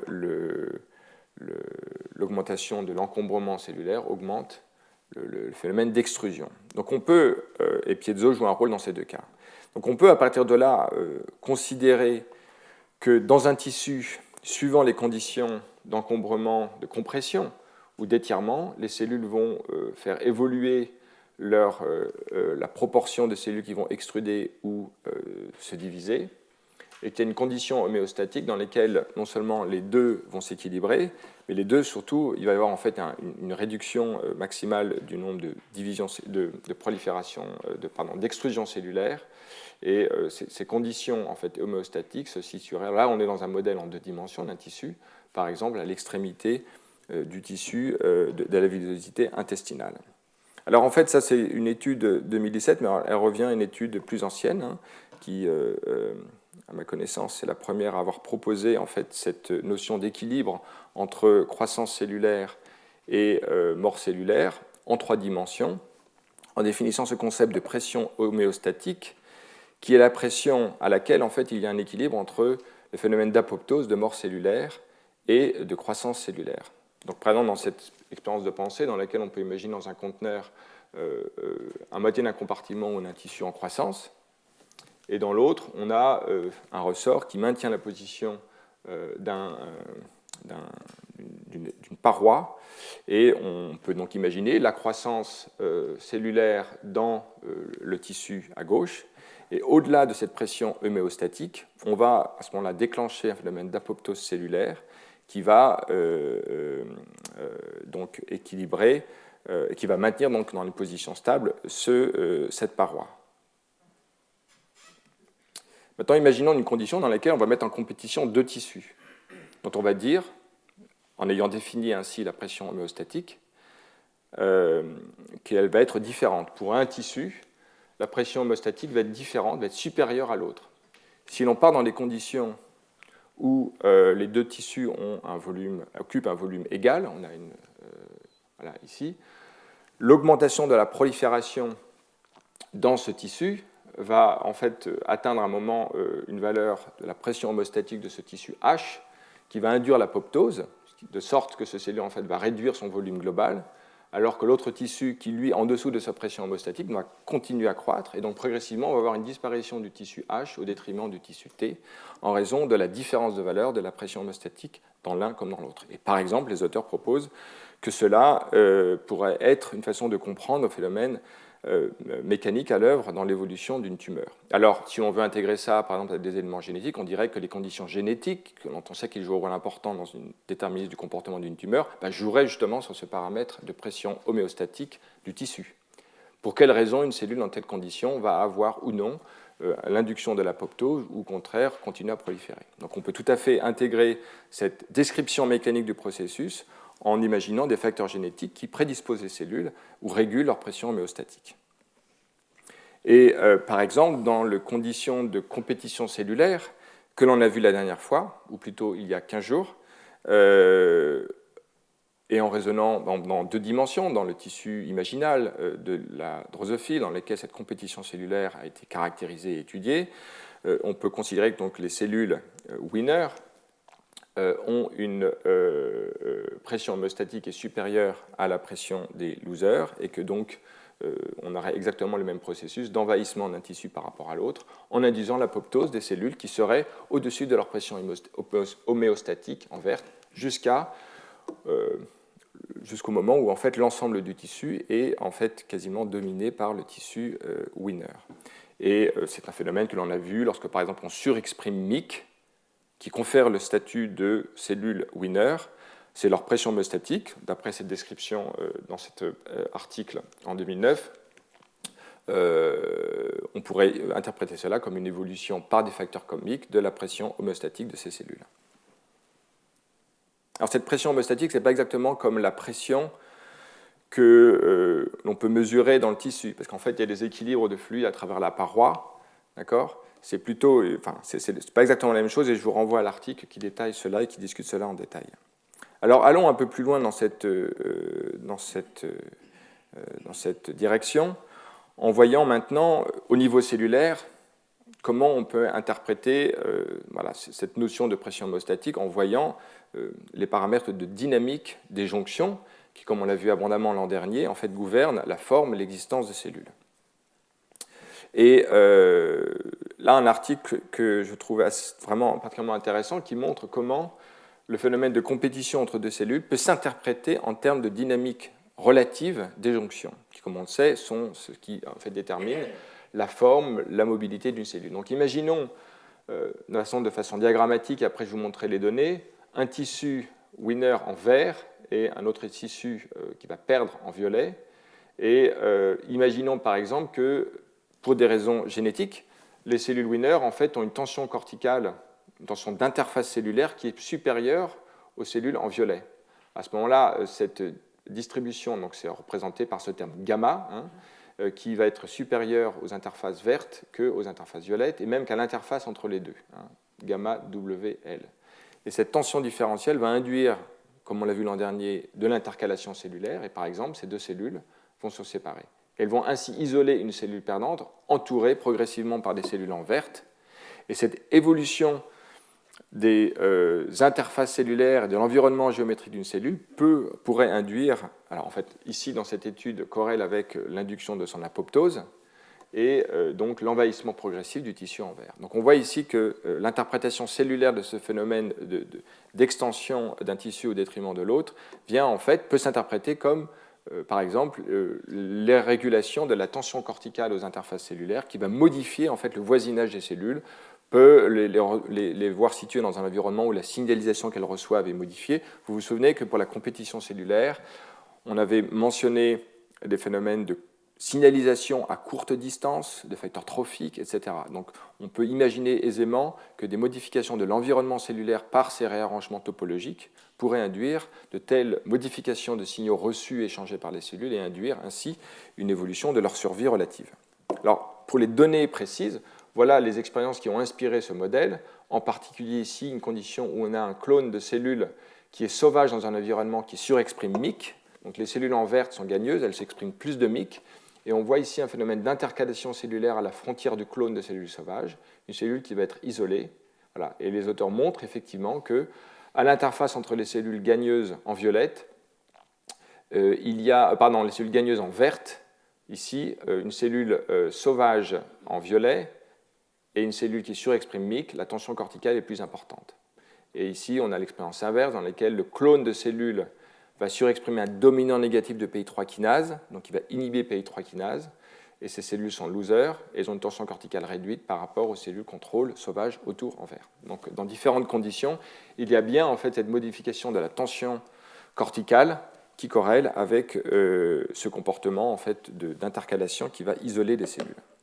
Donc voilà qui permet d'interpréter ce phénomène de compétition cellulaire à la frontière entre deux populations par une modification du voisinage, lequel pourrait induire ici la mort de la cellule, par modification de son environnement.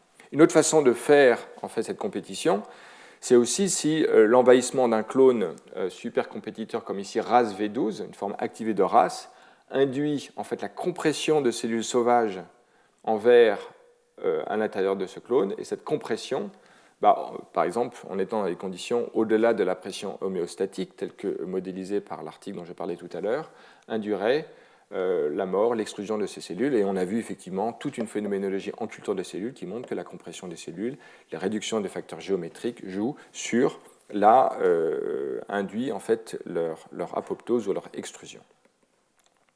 Donc pour résumer, on peut voir au moins trois façons d'envisager l'impact de signaux mécaniques sur le phénomène de croissance relative de deux populations. L'un, c'est d'abord par la modification du voisinage cellulaire par régulation différente de la tension corticale, par exemple.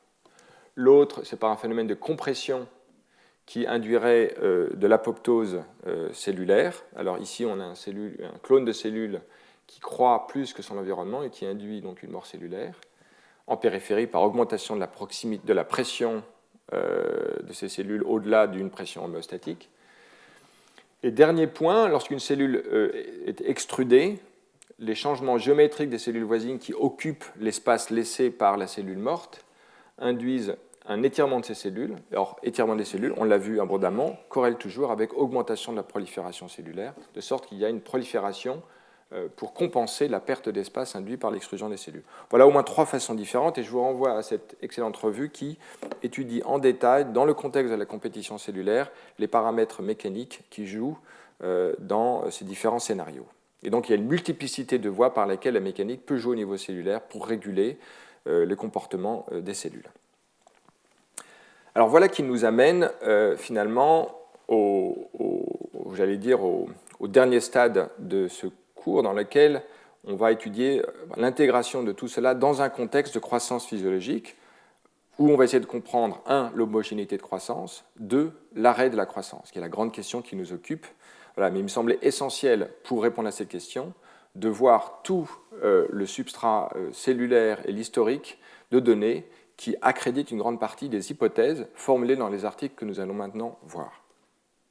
Donc, comment les cellules comparent leur taux de croissance et comment arrivent-elles à une croissance uniforme et finalement même à un arrêt de la croissance. Alors on va commencer par les deux premières questions, la question d'uniformité moyenne de la croissance dans un tissu. Alors, un article a été publié en 2005 par Schreiman qui apporte un modèle générique qui permet à la fois tout à fait fidèle à tout ce que l'on a vu jusqu'à présent et qui permet progressivement d'envisager un mécanisme de couplage non local entre la taille d'un tissu et le comportement local des cellules. On peut voir dans cette équation l'évolution de la pression du tissu en fonction du temps, et celui-ci est déterminé d'abord par un premier paramètre qui est en fait l'écart entre la croissance d'une cellule et du taux de croissance moyen du tissu. Donc gamma moins un moyenne de gamma. Modulo des termes qui modélisent l'élasticité du tissu. Et il y a également un terme de dissipation. Le tissu n'est pas purement élastique. Donc on va voir en fait un temps caractéristique de relaxation de cette pression. Pour l'instant, alors qui typiquement va être induit par des réarrangements cellulaires.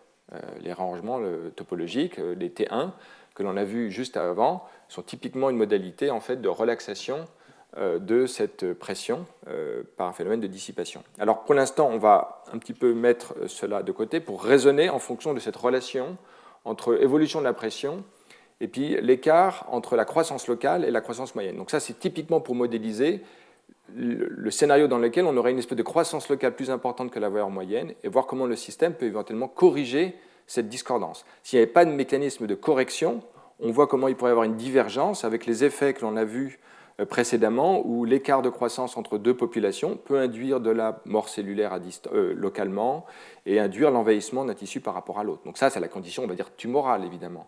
La condition d'un tissu sain va empêcher cela en induisant une homéostasie en permanence. Donc c'est extrêmement important de comprendre ce processus. Alors, le deuxième paramètre important, et qui est en fait le cœur de cet article, c'est de dire qu'il y a un feedback mécanique. La gamma, la croissance, n'est pas une constante, et c'est un paramètre qui dépend de la pression. Et on voit ici en abscisse la pression, ou la contrainte, c'est des pascals, et ici la croissance gamma, le taux de croissance, et on voit que lorsque la pression augmente, on a une diminution de la croissance des cellules. Donc ça, c'est le cœur de ce feedback mécanique. Et si le feedback est plus fort, évidemment, la pente va être plus importante. Alors, voyons dans ces conditions comment le tissu se comporte. En imaginant un clone en surcroissance transitoire par rapport à un environnement gamma, où on a une valeur de gamma moyenne. Alors, on a représenté ici par la courbe en bleu le cœur de ce feedback. D'accord ? Alors, il est asymétrique ici. Je ne crois pas que ce soit essentiel que ce soit asymétrique. D'ailleurs, dans cet article, il est présenté de façon symétrique. Donc, oublions ce détail et concentrons-nous sur la relation entre gamma, la croissance, et P, la pression. On pose aussi une valeur moyenne de la croissance par cette ligne en rouge, gamma moyen, et imaginons deux scénarios. La croissance locale ici est plus importante qu'autour. Donc on est au-dessus de cette valeur de référence gamma moyen. À ce moment-là, gamma moins gamma t étant supérieur à 0, on va avoir une augmentation de la pression jusqu'à une valeur P0 où en fait l'écart s'annule entre la croissance et la croissance moyenne. Donc on arrive à cette condition d'équilibre. Mais inversement, si on a une croissance qui est plus faible que la valeur moyenne, à ce moment-là, d'après ce feedback, on va avoir P, la pression qui va diminuer jusqu'à l'annulation de l'écart à la moyenne. Donc voilà ce que l'on attend. Alors on peut être dans des conditions aussi où, si jamais on est en dessous de la valeur de croissance moyenne, il peut y avoir une réduction de P0, de la pression, jusqu'à ce que la croissance devienne négative, c'est-à-dire qu'il y ait mort cellulaire. D'accord ? Donc suivant les scénarios, on a un scénario où on arrive à une pression homéostatique. Alors, pas la pression homéostatique, entendue comme on l'a vu avant, la pression, en tout cas à l'équilibre du tissu, qui sans doute s'apparente à cette pression homéostatique du reste.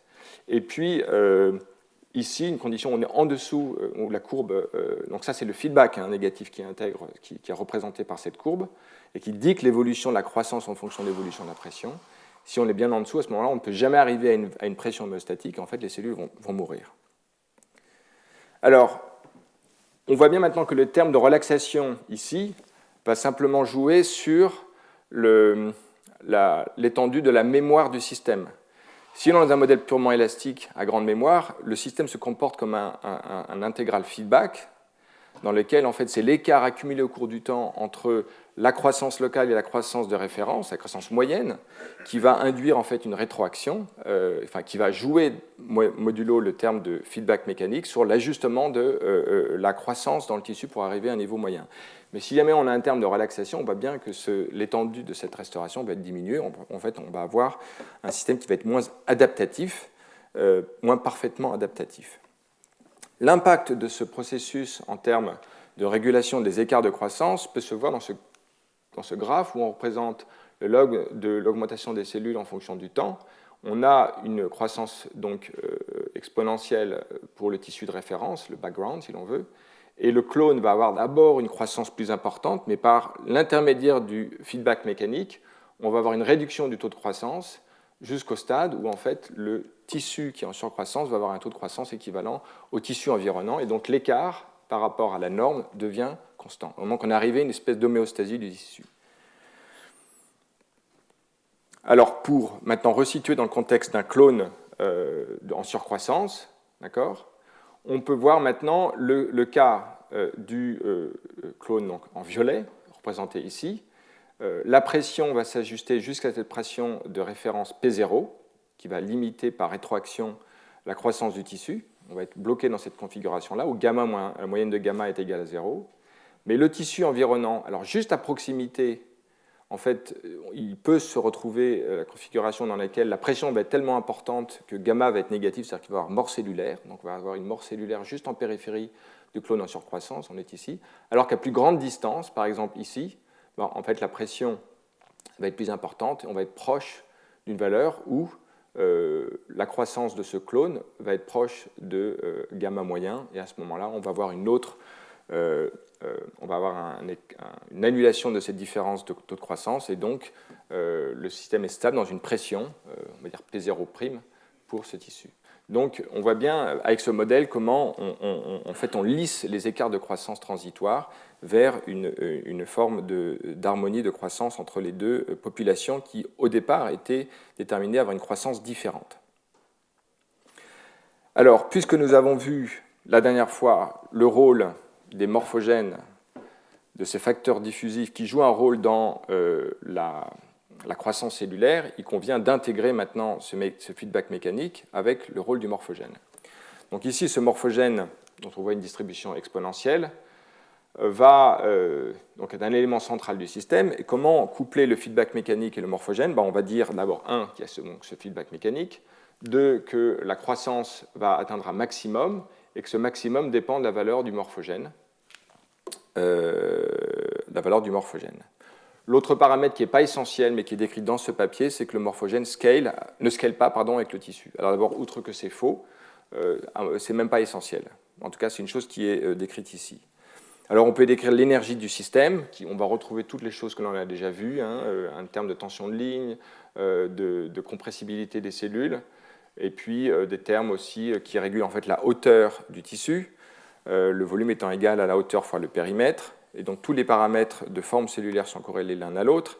Et en particulier, on voit bien que quand on augmente la pression, le volume étant invariant, on va avoir une réduction du périmètre et une augmentation de la hauteur xi des cellules. D'accord ? Donc quand xi alpha moins 1 est supérieur à 0, on a compression, et c'est représenté en rouge dans ces simulations.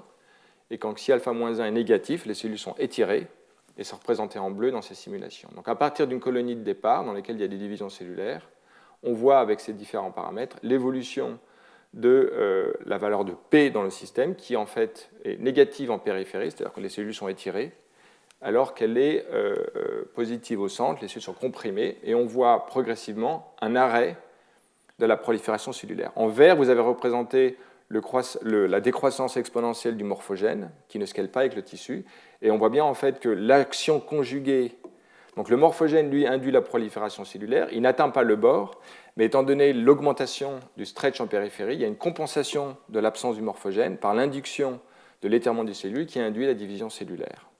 Et inversement, l'augmentation de la compression au centre annule l'effet du morphogène, réduit son effet, et donc l'action conjuguée du morphogène, donc le facteur biochimique et le facteur mécanique qui, par le feedback mécanique que l'on a vu, induit en fait un lissage de la croissance au cours de cette colonie qui croît progressivement, ici dans les simulations.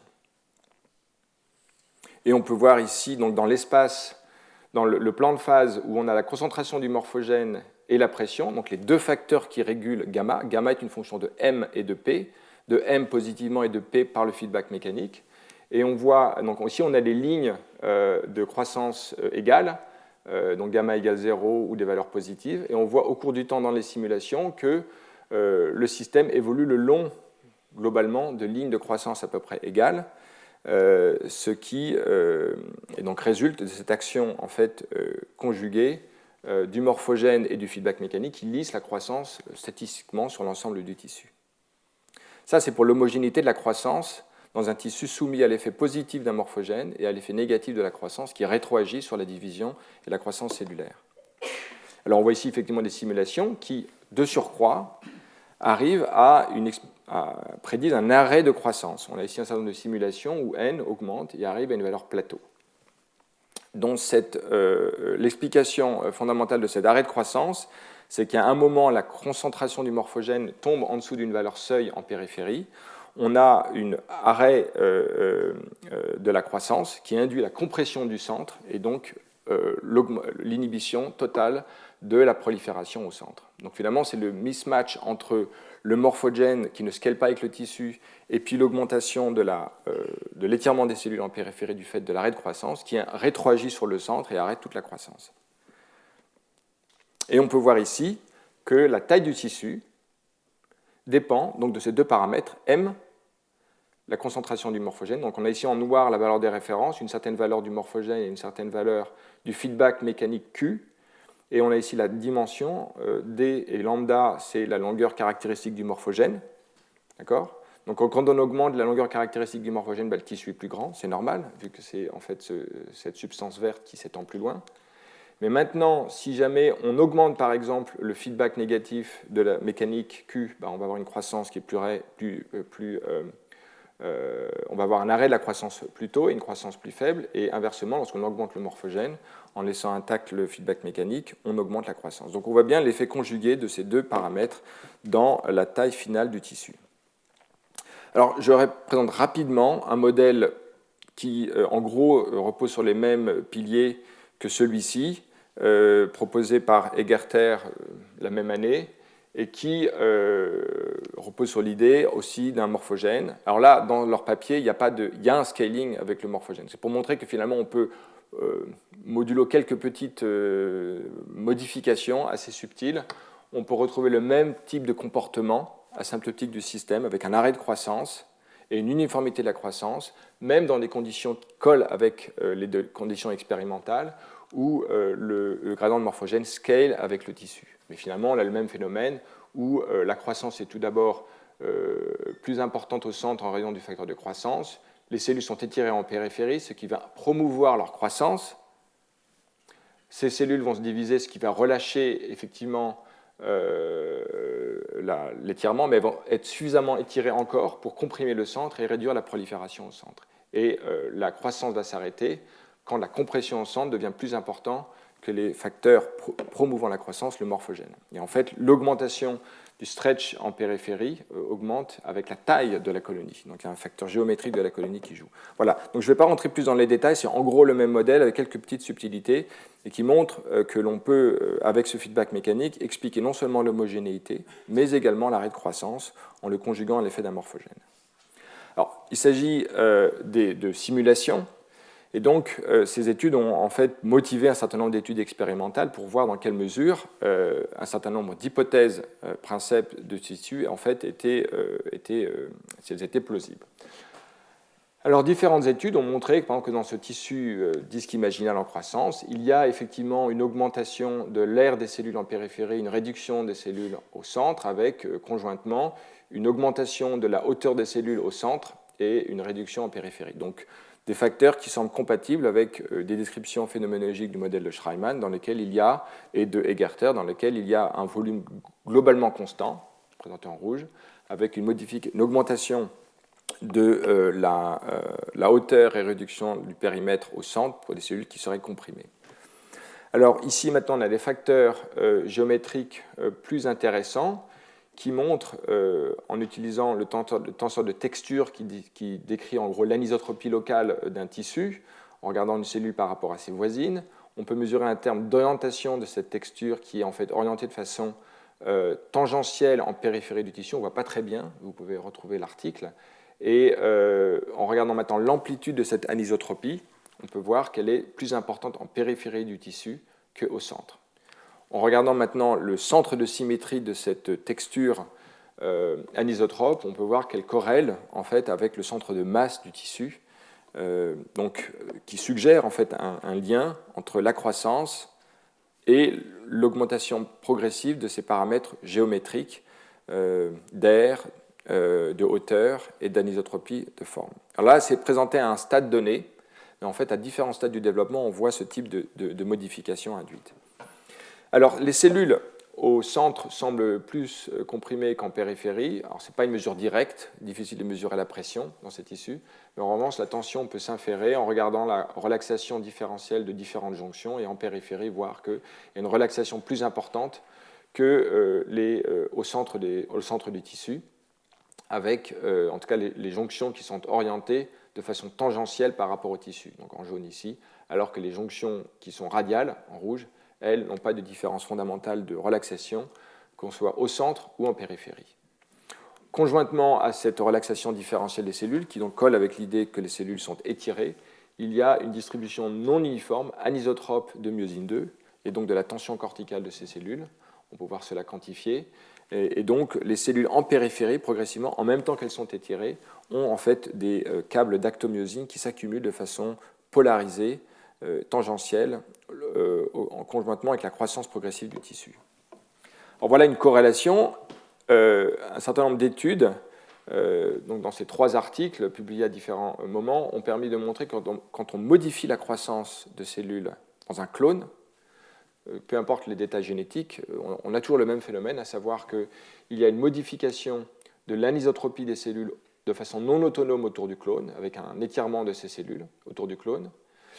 On voit ici une quantification et une autre, en même temps qu'on voit également une anisotropie de myosine 2 en périphérie. Donc voilà qui suggère que l'augmentation de la croissance induite par la voie hypo, par exemple, modifie les cellules en périphérie, les étire, et vraisemblablement pourrait modifier leur comportement de prolifération, ce que nous allons voir maintenant. Alors justement, et pour finir, voilà ce qui pourrait être presque un test ultime du modèle de feedback. Je propose de faire cela en 2 temps. Premièrement, en montrant que la tension cellulaire joue en fait sur la voie Yorkie dans un contexte où l'on va voir en même temps, conjointement, la taille de l'organe, la taille de l'aile. Donc on a ici une aile de taille de référence. Si l'on inhibe ROCK, qui donc active la tension myosine 2, on réduit la taille de l'aile. Si l'on active ROCK, à l'inverse, on va légèrement augmenter la taille de ces ailes. Donc, il semble que la tension, donc là c'est dans l'ensemble du tissu, la tension cellulaire semble jouer un rôle important dans la taille de l'aile. D'accord ? Si maintenant on réduit conjointement un facteur, Adjuba, qui est une protéine située aux jonctions cellulaires et dont le recrutement aux jonctions dépend de la tension cellulaire. Ça a été montré dans les cellules MDCK et maintenant montré dans un tissu natif. Alors on voit d'abord ici une régulation de l'activité de la voie YAP. Pour cela, on va regarder une cible transcriptionnelle de YAP et on voit que lorsque l'on inhibe ROCK, il y a une baisse de cette activation de YAP. Lorsque l'on active ROCK, on augmente YAP. Et on a ici un contrôle. Donc on a bien une modulation de l'activité YAP en fonction de la tension cellulaire. Et parallèlement à cela, on peut voir que l'augmentation de la tension cellulaire en augmentant constitutivement, en exprimant une forme constitutive de ROCK, vous voyez que l'on augmente Adjuba, donc cette protéine jonctionnelle, par rapport à une valeur de référence. On peut le faire dans cette expérience dans la moitié du tissu en utilisant le reste comme un contrôle. Donc inhiber ROCK inhibe le recrutement de cette protéine jonctionnelle tension dépendante et activer ROCK recrute plus cette protéine.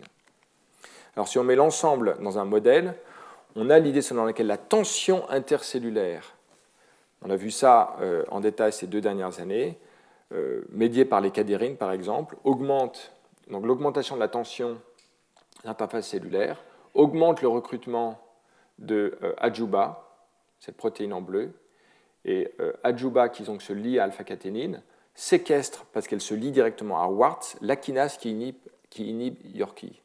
Donc l'effet de la tension corticale, c'est de rendre Yorkie insensible, ou en tout cas n'est plus sous le contrôle de la protéine qui inhibe son activité, à savoir Warts, et donc Yorkie est constitutivement actif, transloque dans le noyau, et active ses cibles transcriptionnelles. Donc retenons simplement l'idée que la tension corticale, par l'intermédiaire de cette protéine Ajuba, médie en fait l'activation constitutive de Yorkie et donc la croissance cellulaire. Donc, ayant maintenant ce modèle à l'esprit, voyons le test du mechanical feedback proposé théoriquement en 2005 par Schreiman et puis étudié en 2007 par Egerter et Schreiman. Le cœur du mechanical feedback peut se voir par ce diagramme. Imaginons une surcroissance localement, compression des cellules. Qui dit compression dit baisse de la tension corticale. Baisse de la tension corticale dit baisse du recrutement de Ajuba. Or, Ajuba réprime Warts en le séquestrant au cortex. Donc, la perte de la tension corticale va augmenter l'action inhibitrice de Warts qui va empêcher l'activation de Yorkie. Et donc, on va avoir une inhibition de la croissance. Donc, en fait, en bouclant la boucle, au départ, on avait une augmentation de la croissance et on a un effet qui inhibe la croissance. C'est l'effet d'un feedback mécanique. Alors, il était décrit théoriquement tout à l'heure.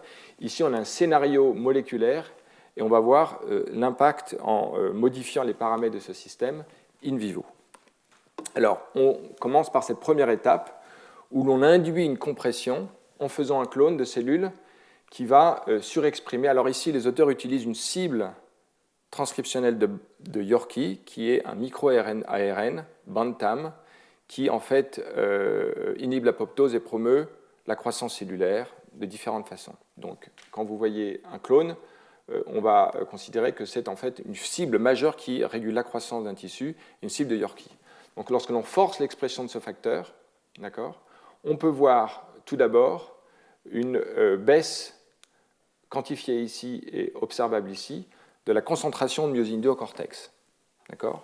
Donc, les cellules qui sont en surcroissance, regardez ces clones ici, par rapport aux cellules environnantes. Donc, le clone, en fait, est en bleu. Donc, ici, on a une cellule. Il y a clairement une baisse significative de la myosine 2 dans ces cellules en surcroissance, et c'est quantifié là. Un modèle de vertex qui reprend tous les attendus du mechanical feedback montre effectivement que dans ces conditions de surcroissance, on s'attend à avoir une augmentation de la pression et une baisse de la tension des cellules. Voilà. Donc ça, c'est ce que le mechanical feedback, le modèle prédit. De façon intéressante, on a une observation expérimentale absolument pas triviale qui montre une baisse de la tension corticale de ces cellules. Donc, ce qui est décrit par ce premier élément du mechanical feedback. Progression. En même temps qu'on a une baisse de la tension corticale, et en fonction de ce que je vous ai montré tout à l'heure, cet article qui montrait l'impact qu'avait la tension corticale sur le recrutement cortical de cette protéine Ajuba, en bleu, on voit ici que cette protéine, de fait, est réduite dans un clone qui est en surcroissance. Moins de myosine 2, également moins d'Ajuba. Lorsque l'on force l'activation de myosine 2 dans ces clones, par une mutation phosphomimétique de myosine 2, on restaure le recrutement d'Ajuba dans ce clone. D'accord ? Donc, on voit bien ici que la baisse de la tension corticale induit une modification du recrutement cortical de Ajuba, et conjointement, il y a une perte, mais Warts, normalement, on devrait aussi voir que Warts n'est plus recruté au cortex, il est plus dans le cytoplasme et capable d'inhiber Yorkie. Et de fait, lorsque l'on regarde maintenant Yorkie, donc la cible de ce pathway, de cette voie, alors il faut regarder maintenant la concentration dans le noyau. On peut voir ici une zone plus sombre. En fait, Yorkie est moins situé dans le noyau, il est moins transloqué dans le noyau que dans les cellules de référence autour.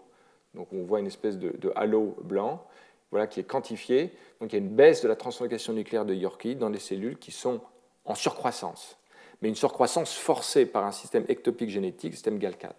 Donc on voit bien ici un effet finalement de feedback, c'est-à-dire qu'on partait d'une surcroissance et on inhibe la voie Yorkie qui elle-même induit la croissance. Donc il y a une inhibition de Yorkie dans les cellules qui sont forcées en surcroissance par l'intermédiaire de toutes les protéines qu'on a vues.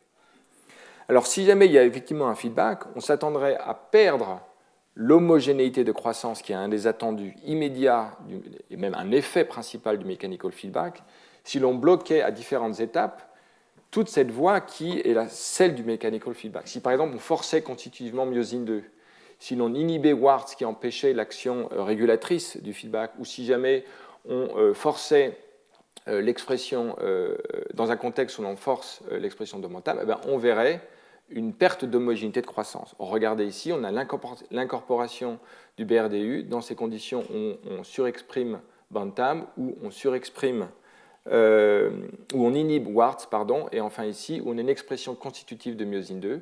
Dans ces cas-là, on n'a plus de possibilité de réguler par ce feedback les différents composants. On ne peut plus réprimer Yorkie de façon négative. Et donc, on s'attendrait à ce qu'il n'y ait plus la possibilité de réguler une différence de croissance qui vient du morphogène. Si jamais il y a plus de croissance au centre qu'en périphérie, c'est parce que là, on a le morphogène qui est en plus grande concentration, comme on l'a vu la dernière fois. Or, l'effet du mechanical feedback, par compression des cellules, c'est d'inhiber l'effet de croissance des cellules qui sont au centre exposées à plus de morphogènes. Donc, on perd ce phénomène d'inhibition au centre. Et inversement, les cellules ne peuvent plus voir leur étirement en périphérie et donc ne peuvent plus accentuer leur croissance, quand bien même elles n'ont pas assez de morphogènes. Donc on a ici une prédiction d'une modification de l'uniformité de la croissance cellulaire induite par une perturbation du mechanical feedback. Je ne vais pas rentrer dans les détails, mais pour ceux qui sont intéressés d'étudier maintenant plus en détail l'effet conjugué de la mécanique et de la croissance et des effets biochimiques du morphogène, cet article va plus en détail et prédit donc l'effet du mechanical feedback, de l'effet du morphogène, et en prenant en compte un gradient de compression des cellules, dont j'ai parlé la dernière fois quand je parlais de la pente du gradient. Donc on a un effet additionnel, qui n'est pas simplement la valeur scalaire du morphogène, mais également un facteur vectoriel, c'est-à-dire la pente du gradient local, qui joue via ces protéines dont on avait parlé, vous vous souvenez, Daxus, four-jointed fat, sont des molécules qui jouent sur Yorkie. Et c'est la polarité de ces facteurs qui est également un facteur additionnel de croissance. Donc ici, pour vraiment voir simple ce qu'il y a dans ce modèle, on retrouve le mechanical feedback, on a l'effet du morphogène dont on a parlé la dernière fois, pas simplement en termes de valeur scalaire, mais également en termes de valeur vectorielle qui définit un critère de polarité qui active Yorkie. Et en fait, un gradient de compression qui émerge au fur et à mesure de la croissance induit des conditions de croissance et d'arrêt de croissance. Et ce modèle qui intègre le maximum de données prédit un certain nombre de choses tout à fait non triviales, comme le fait que lorsque l'on surexprime DPP, le morphogène, on a une croissance plus importante en périphérique qu'au centre. Il prédit aussi l'arrêt de la croissance du tissu. Il prédit aussi l'effet non autonome de la croissance. Lorsque l'on induit localement une surcroissance, il y a un effet non autonome sur la croissance des cellules. Et je veux au moins offrir comme comparaison ce modèle intégré où on a un feedback mécanique, l'effet des morphogènes, etc., et l'article ou les articles dont j'avais parlé la dernière fois de Frank Jülicher et Marcos González-Gaitán qui montraient l'effet d'une évolution temporelle du gradient qui, d'eux-mêmes, prédisaient de façon non triviale exactement les mêmes choses. Voilà. Alors, le modèle de Jülicher et González-Gaitán n'avait aucune mécanique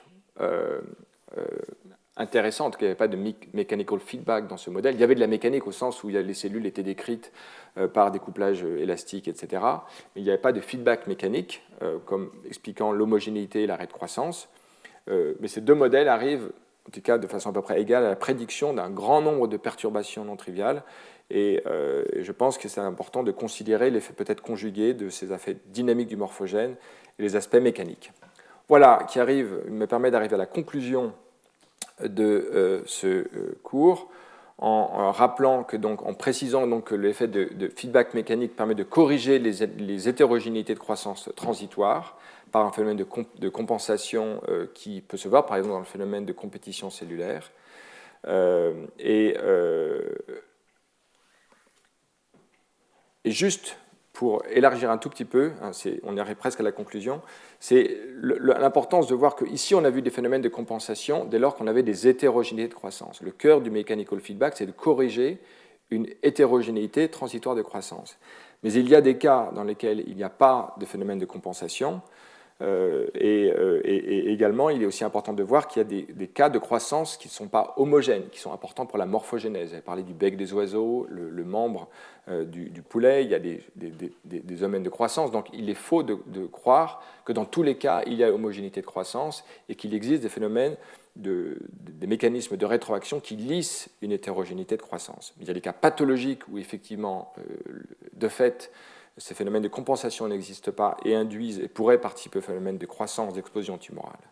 Mais dans les conditions de morphogénèse, il est important et je rappelle vraiment l'avant-dernier cours, le cours numéro 4 de l'an dernier, dans lequel on avait vu que des écarts de croissance dans les tissus peuvent générer un certain nombre des instabilités mécaniques. On a les cas de modèles purement élastiques, donc qui n'ont aucun élément dissipatif. Mais par exemple, cette étude avait montré comment les convolutions, la girification du cortex des mammifères peut s'expliquer par la croissance différentielle de la matière blanche et de la matière grise, ou la vilification de l'intestin dans lequel on a une striation longitudinale puis une striation en forme de zigzag qui vient en fait de la croissance d'un tissu épithélial au centre entouré par un tissu qui croît beaucoup plus lentement, qui forme une espèce de gaine élastique formée par la contraction des muscles lisses et qui permet d'expliquer cette croissance différentielle. Alors, il y avait historiquement des premières études théoriques qui avaient étudié en fait, les conditions dans lesquelles ces hétérogénéités de croissance généraient effectivement des villosités. Donc de deux études, et un modèle computationnel en fait, qui repose sur les mêmes modèles théoriques, qui explique dans le cas particulier de l'évolution de la vilification de l'intestin du poulet, ces sillons et les zigzags qui se forment progressivement. Je renvoie aux détails que j'avais présentés dans l'avant-dernier cours l'an dernier. Il me semblait important de considérer qu'il y a des conditions dans lesquelles l'hétérogénéité de croissance est non seulement voulue, mais elle induit de la morphogénèse. Voilà, le résumé final, je voudrais rappeler les notions suivantes. Donc, pour ce qui est de la régulation mécanique de la division cellulaire et de la mort cellulaire ou extrusion, on peut voir que les cellules répondent de fait différemment à des contraintes en forme de compression ou sous tension. La croissance cellulaire et la division sont stimulées par l'étirement, la tension des cellules, alors que l'extrusion ou la mort cellulaire sont induites par la compression. On peut également avoir, avant qu'on arrive à un seuil où l'on s'extrude, où l'on se divise, des simples déformations géométriques des cellules qui vont être sous un seuil de réponse en termes de réarrangement topologique. Et il y a aussi des cas d'intercalation cellulaire qui pourraient être induites par de telles contraintes. Donc on a une grande gamme de réarrangements à la fois géométriques et topologiques qui dépendent de la capacité qu'auront les cellules à lire l'environnement compressif ou en tension du tissu et qui, par des mécanismes moléculaires qui ne sont pas totalement élucidés, vont induire des réponses différentes. Alors le point qui est important, c'est que ces différents comportements d'extrusion, de division, de changement de forme, en fait, traduisent ce que l'on peut mesurer par les propriétés mésoscopiques viscoélastiques du tissu. C'est-à-dire qu'en temps court, c'est un tissu élastique, et dans les temps longs, modulo la relaxation par des phénomènes d'intercalation ou division cellulaire, les cellules vont avoir un comportement dissipatif, lequel va modifier la pression du tissu, et c'est le terme de relaxation que j'avais caractérisé dans le papier de Boris Schreiman, aura un effet important sur l'idée possible d'un mechanical feedback. C'est-à-dire que dans la mesure où le tissu est purement élastique, toute l'énergie élastique va pouvoir rétroagir d'une certaine façon sur les cellules, mais si jamais le stress est dissipé à un certain temps caractéristique, et il le sera, à ce moment-là, le tissu perdra en fait la mémoire de ces modifications de contraintes, liées par exemple à une surcroissance, et donc le tissu ne pourra plus répondre à une erreur qui aurait été induite. Donc cette espèce de régime viscoélastique n'a pas été beaucoup étudié, et on imagine bien qu'il dépend en fait des propriétés des jonctions cellulaires. Qu'est-ce qui fait qu'une cellule va induire un T1 ou s'extruder si jamais elle est sous tension, ou simplement se déformer géométriquement? On imagine bien que ça va dépendre des propriétés des jonctions cellulaires, du remodelage de l'adhésion et de la tension corticale, chose que nous avons vue dans le cours il y a 2 ans, et on est très loin de comprendre comment une cellule qui peut percevoir la tension via piezo ou des récepteurs mécanosensibles ou des facteurs de transcription comme YAP, néanmoins va induire une réponse cellulaire d'un type ou d'un autre, par remodelage jonctionnel. Donc finalement, c'est la réponse mécanique des cellules, la réponse cellulaire des cellules à ces sollicitations mécaniques qui est le moins comprise. Et je voulais au moins faire un lien avec les cours d'il y a 2 ans pour essayer de souligner l'importance d'une compréhension maintenant cellulaire de cette détection de l'environnement mécanique qui évolue en fonction de la croissance, etc. Et c'est ça qui sera important de comprendre pour maintenant aborder et mieux comprendre finalement l'effet éventuel d'un feedback mécanique dans l'homéostasie de la croissance, parce qu'effectivement, si l'on revient par exemple en 2 dimensions ou en 3 dimensions à la notion de pression homéostatique, ça veut dire qu'il va y avoir des facteurs génétiques qui vont prédisposer les cellules à s'étirer, se remodeler, etc., et induire, dans certaines conditions, des changements de volume qui vont induire l'activation de certaines voies qui vont les faire mourir ou se diviser. Donc, voilà, voilà qui permet de clore ce chapitre sur la mécanique. On voit bien combien il faut aussi l'intégrer aux facteurs biochimiques qui gouvernent le pattern. Et finalement, après ces 3 cours, on avait vu l'idée que chaque organe mesure sa propre taille. On a vu tous les éléments qui permettent de voir comment il le mesure en définissant ses propres motifs, ce qui permet de scaler motifs et croissance, avec le mécanisme d'arrêt de croissance. Aujourd'hui, d'une façon purement mécanique, on imagine bien que la réalité intègre ces 2 éléments, avec en plus le facteur énergétique, on l'avait rapidement vu la dernière fois. Et on pourrait donc arriver à la conclusion que finalement, maintenant, moyennant tous ces mécanismes de réextraction locale, l'organe a le moyen, de façon mécanochimique, pour réguler sa propre taille. Et on verra dans le dernier cours, la semaine prochaine, comment il va falloir amender cette vision-là pour expliquer des choses comme la coordination, la symétrie et la robustesse du processus. Et on conclura l'ensemble de ces cours la semaine prochaine. Voilà, je vous remercie.